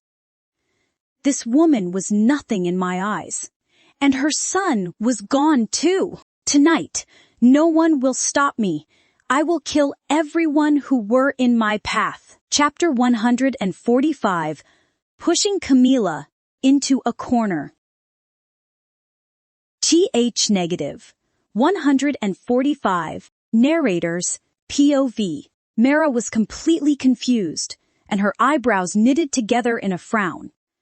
She really couldn't understand what Camila was talking about. Lucian left the ceremony halfway. This was something unexpected. He would never do that. Lucian loved her so much to the point he killed his own son indirectly. He lets his wife fall prey to the hands of his mistress and gets her killed. He was ready to put her as a maid, while he introduced her to the world as the hidden Luna of 5 years. He, leaving her in the middle of the ceremony, was she joking with her? Or was this another delusional way of trying to boast about her success in getting Lucian? Or was she trying to fool her before killing her? What do you mean? She asked, her voice filled with genuine puzzlement. If the Luna ceremony was for you and Lucian was done, why are you here bothering me? Shouldn't you be enjoying your time together, celebrating your union instead of disturbing your guest's rest? She looked at Camila, trying to read her expression, but Camila's face was twisted in anger, making it hard for Mara to understand what was going on in her mind. Mara felt a sense of bewilderment wash over her. She didn't know why Camila was behaving this way, or why she seemed to think that Mara had any part in the disruption of the Luna ceremony. Camila, I don't know what you are talking about, Mara continued, her voice steady even though she was feeling a bit intimidated by Camila's aggressive behavior. I suggest you leave instead of messing with me now. She had no idea why Camila was so furious or why she had barged into her room like this, accusing her of ruining the Luna ceremony. She doesn't even know if what she was saying was truth or false. Camila's eyes flashed with anger as she looked at Mara. Don't you dare play the innocent card with me, she spat out, her voice sharp and accusing. Weren't you just with Lucian? Don't think I don't know. Mara, taken aback by the intensity of Camilla's anger, tried to remain calm. She took a deep breath before speaking. Camilla, you've got it all wrong. It was just a coincidence that Lucian and I were in the same place. She saw Camilla's eyes narrow in suspicion and knew she had to explain quickly. I felt a strange power, something I couldn't ignore, so I followed it. I think Lucian must have felt it too, and that's why he was there. We were there for the same reason. But it was not planned, we just happened to be in the same place at the same time. She couldn't say she was there to relieve the memories of her son. As for why Lucian was there, she doesn't know. But she definitely felt a malicious aura there. Mara could see that Camilla was not ready to believe her. I have no reason to lie to you, Camilla, Mara added. I was just following the strange and malicious aura, trying to figure out what it was. I didn't know Lucian would be there. I don't want any trouble. As soon as Mara finished speaking, she saw Camilla's face contort with rage. Without warning, Camilla lunged at her, werewolf claws extended, aiming straight for her throat. Mara's instincts kicked in and she reacted in the nick of time, using her own strength to fend off the attack. Mara had not expected Camilla to be so furious, but she was not about to let her guard down. She realized that Camilla was about to kill her. Mara tapped into her own power, surprised at the strength that surged within her. She had never felt so powerful before, and she used that power to push Camilla away from her. Ruby cooperated with her well, giving her timely support. Camilla, caught off guard by Mara's resistance, stumbled backward, struggling to regain her balance. Mara didn't stop there. She pressed on, using her newfound strength to push Camilla into a corner of the room. Camilla tried to fight back, but Mara was too strong for her. The more she resisted, the more Mara pushed until Camilla was completely cornered. Mara looked down at Camilla, her eyes filled with determination. "Enough, Camilla," she said firmly, her voice steady despite the adrenaline rushing through her veins. "Stop pushing my buttons. I warned you many times." Camilla, now trapped and realizing she was overpowered, looked up at Mara with a mix of fury and disbelief in her eyes. She had not expected Mara to be so strong. Her eyes blazed with anger. How could she, Camilla Stone, be overpowered by this annoying woman? She can't admit defeat. She has to defeat her and kill her. Only by killing her, she can have peace. Chapter 146. Sending her back. -. 146. As Camilla found herself cornered and overpowered by Scylla, a flurry of thoughts raced through her mind, clouded by desperation and disbelief. She couldn't comprehend how this woman, who looked exactly like the one she believed she had gotten rid of forever, could possess such incredible strength and power. It can't be her. It just can't be, she thought to herself, her heart pounding in her chest. The woman she had pushed into the sea, the one she thought she had eliminated from her path to Lucian, couldn't possibly have survived, let alone come back this strong. Camilla's mind spun out of control as she tried to make sense of the situation. How could this be happening? I was so close to having everything I wanted. She despaired internally, feeling her anger mix with a rising tide of panic and confusion. She looked up at Mara, her eyes searching for answers, for any sign that this was some kind of trick or illusion. But all she saw was the determination and strength in Mara's eyes, and it made her feel even more desperate. Is she really not the same person? Then, who is she? How can there be two people who look exactly the same? Camilla questioned herself in her mind, her thoughts running wild. In that moment, she felt a deep, sinking feeling of despair. She had been so sure of her plan, so certain that she had eliminated her competition and secured her place by Lucian's side. But now, with this powerful stranger standing before her, she didn't know what to believe anymore. She felt lost. her mind racing with questions and doubts as she tried to grapple with the reality that her assumptions might have been wrong and that her actions might have been for nothing. As she looked at Scylla, Camilla realized she was not the woman whom she pushed into the sea. That woman was so weak that she couldn't even protect her son. Then, how could she be so similar and look alike with her to the point where she was confused? That woman couldn't possess this much strength. Camilla was cornered, left with no chance of attack or defense. Mara scrutinized her. As Mara stood over Camilla, now overwhelmed and cornered, she smelled a strong odor permeating the air. It was sharp and distinct, the unmistakable scent of alcohol. Her nose wrinkled slightly as she realized that Camilla must have been drinking heavily before coming here. The smell of alcohol made her stomach churn in disgust, due to her pregnancy. Is she drunk? Mara thought to herself, her brows knitting together in confusion and concern. The situation suddenly made a bit more sense to her. Camilla's uncontrolled rage and her erratic behavior could all be attributed to the alcohol influencing her actions. Feeling disgusted, Mara decided that this needed to end now. She didn't want to hurt Camilla, but she also couldn't let her continue this dangerous and irrational behavior. She needs to go back to her room and sleep it off, Mara thought resolutely. She needs to be sent back, but she doesn't have enough energy to send her back or deal with her. Mustering her strength, Mara gripped Camilla's arms firmly, ensuring she couldn't lash out again. With a deep breath, Mara called out loudly for help, her voice echoing through the hotel's halls. "Can someone help me here, please?" she shouted, hoping that someone would hear her plea and come to assist. It didn't take long for the sound of footsteps to approach, and soon enough, members of the pack who were staying in the hotel arrived at Mara's door.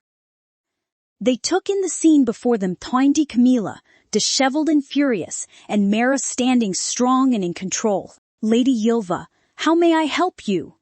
the person asked. "She's drunk," Mara explained quickly, her eyes meeting those of the others. "Please take her back to her room." The pack members nodded, understanding the gravity of the situation. They stepped forward, cautiously taking hold of Camilla, ready to escort her away and ensure she couldn't cause any more harm tonight. As they left, Mara felt a weight lift off her shoulders, relieved that the confrontation was over and doesn't have to deal with that vicious woman who was ready to rip off her throat. Chapter 147. Stopped Ceremony. -. 147. With the room finally quiet and Camilla taken care of, Mara couldn't shake the feeling that something was off. The whole encounter had been bizarre, and she needed answers. Camilla barged into her room like a mad bull, ruining her peace and sleep. She walked over to where her phone was lying, picked it up, and found Laura's number in her contacts. She hesitated for a moment, taking a deep breath to steady herself before pressing the call button. She needed to know what had happened after she left the amusement park, and Laura would have the answers. The phone rang, and Mara waited, her heart beating fast. Finally, Laura picked up. "Mom." Mara greeted the moment. Laura picked the call. "Mara, aren't you asleep?" Laura asked with concern. "Mom, I need to know what happened after I left the amusement park. Why was Camilla acting like that? Is she okay?" Mara asked quickly, her words rushing out in her urgency to understand the situation. On the other end of the line, Laura took a moment before responding. "Mara, it's been chaos here. After you left, Lucian didn't go through with the Luna ceremony. He couldn't do it. And Camilla, she just lost it." "Oh, so much happened," Mara said. "Yes. Between what do you mean by saying, Camilla acting like that?" Laura asked. "Nothing. I heard from people she is acting weirdly," Mara said. "It's understandable. After all, her mate left her in the altar," Laura said. Mara's breath caught in her throat. She didn't expect Lucian to do this. He did many things for her, Yet he did this in the end. Mara was shocked and surprised. She wondered what he was thinking. From his earlier disposition, was he guilty for killing his son? Wait, why would he be? He chose his mate over his blood and flesh. Such a narcissistic man he was. And now? Mara asked, her voice barely above a whisper. Now, the pack is in disarray. Camila ran away after turning emotionless for some time. The council elders calmed down the situation and sent everyone back to their allotted rooms. Laura explained, her voice full of concern. Mara felt a mix of emotions swirling inside her. She had complicated feelings about the situation. Thanks for letting me know, Mom. Please take care of yourself and stay out of the chaos. Good night, take care, Mara said softly before ending the call. You too. Don't think too much now. There is a child in your belly, Laura said. Fine, Mom, Mara said and hung up the call. She sat down on the bed, her mind racing with everything she had just learned. She knew she needed to process this to figure out her next steps. But for now, all she could do was sit in the quiet of her room, trying to make sense of the madness that had unfolded. Mara could not sleep all night. She kept thinking about what happened at the amusement park with Lucian. Her mind was full of questions and confusion. Her mom, Laura, had told her that the Luna ceremony did not go well. This made Mara feel even more restless.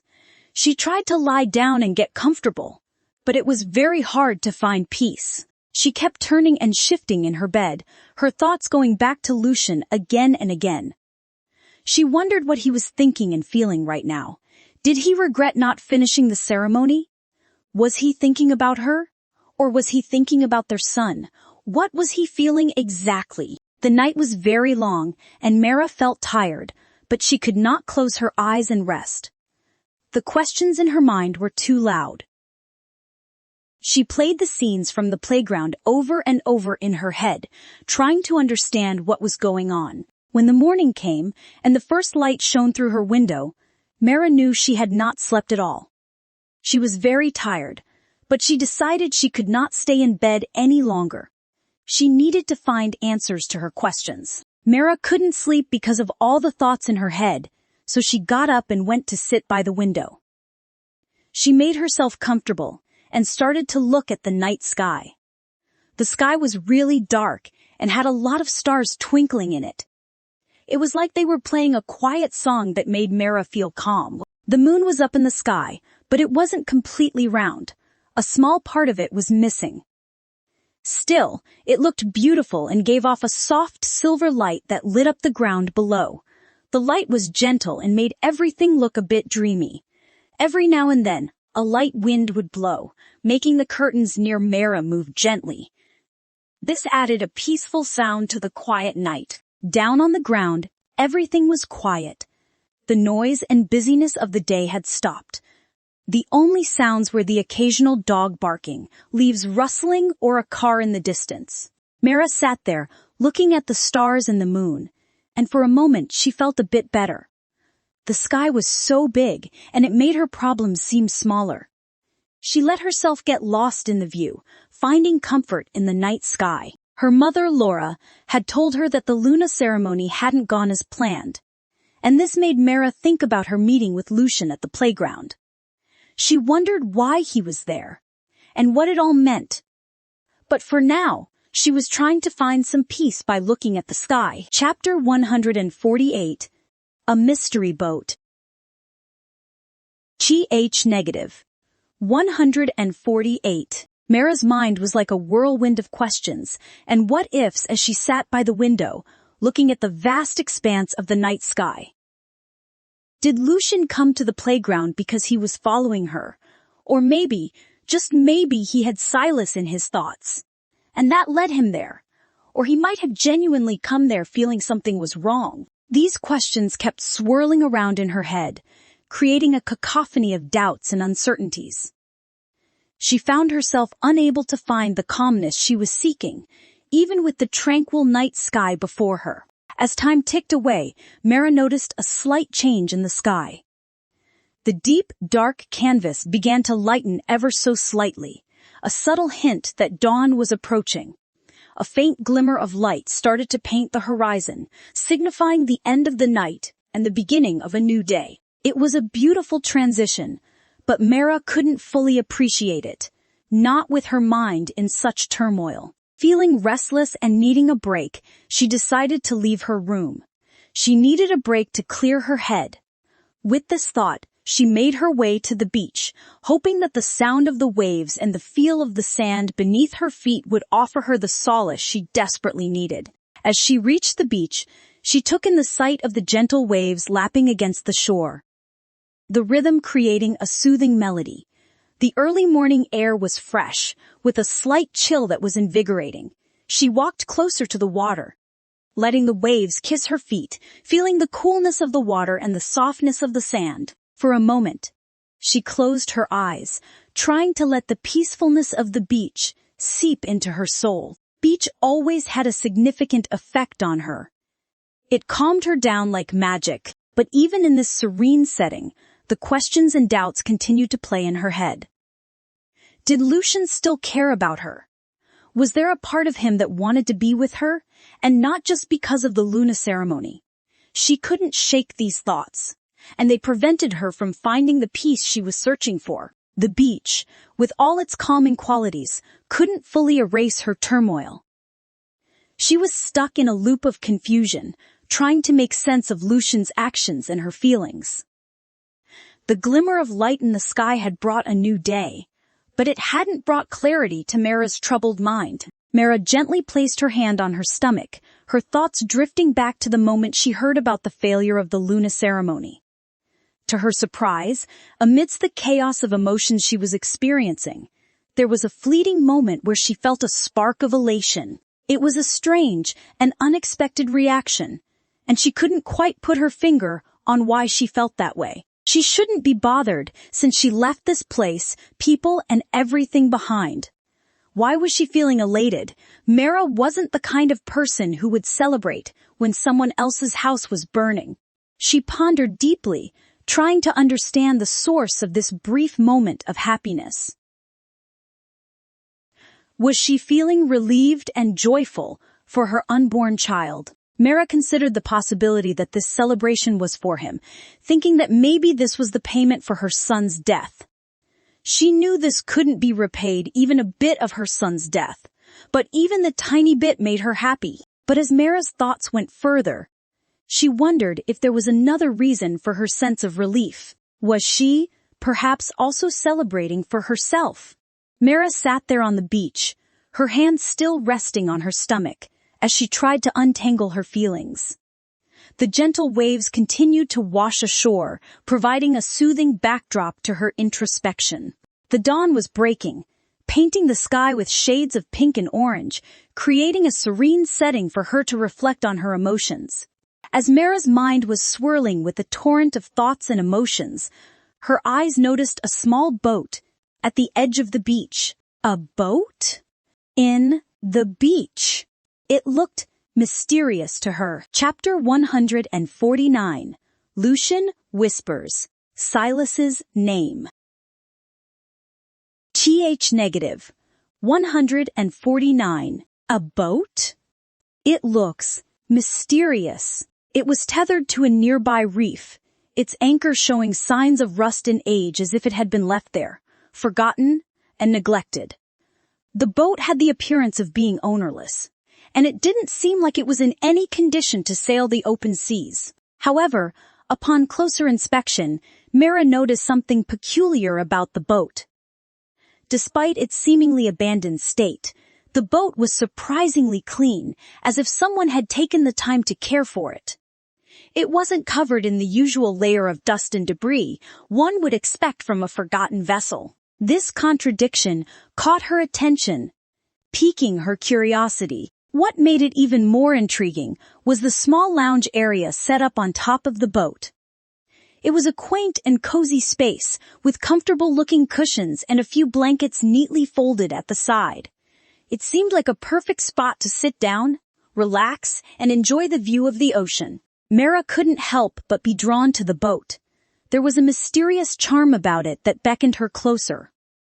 She wondered about the story behind this boat. Who did it belong to? Why was it left here? As she noticed, she realized the lounge area on top was well maintained.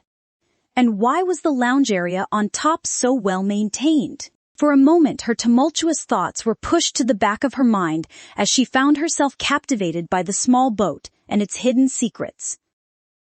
It stood there silently, as if waiting for someone to uncover its story and give it a purpose once again. And in that moment, as the first light of dawn touched the shores, Mara found herself intrigued and momentarily distracted from the chaos within her. Approaching the boat, Mara could see up close that it was old. It carried the weight of many years, which could be seen in its worn appearance and vintage decorations.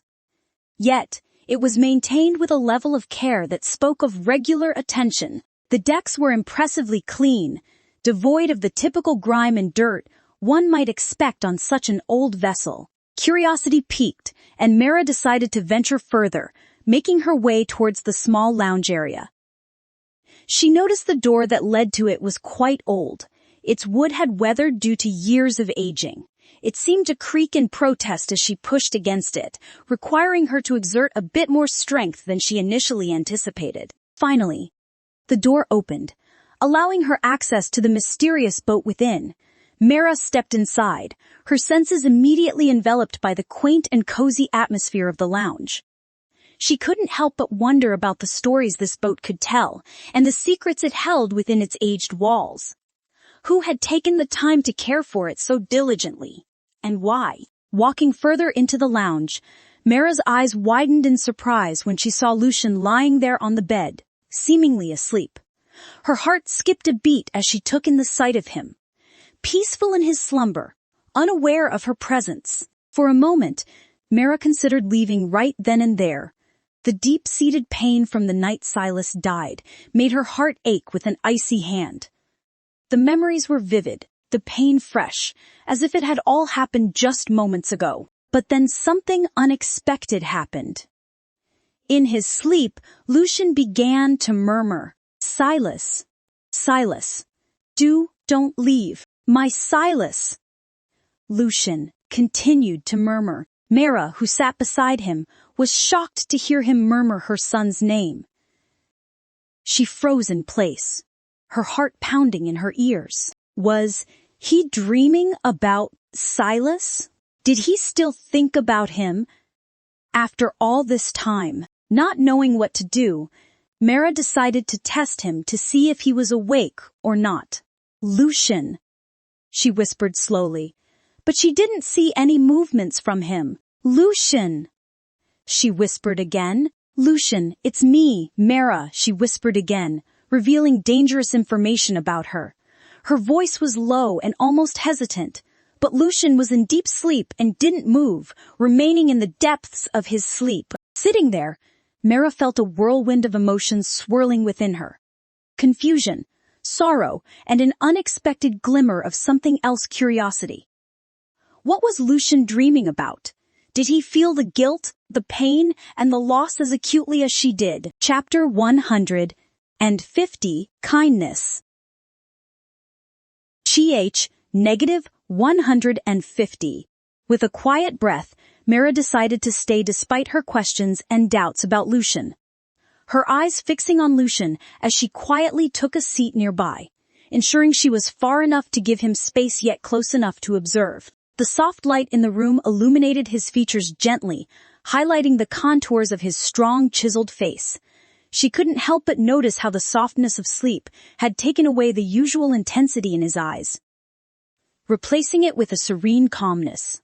Lucian's eyelashes fluttered lightly, long and dark against his skin, casting faint shadows on his cheeks. Mara found her gaze lingering on them, captivated by the subtle movement, a reminder that the strong man before her also had his vulnerable moments. His hair, always a bit untidy, lay spread across the pillow, the dark strands contrasting starkly against the light fabric. As Mara's eyes trailed down, she couldn't help but take in the broadness of his shoulders, visible even as he lay there.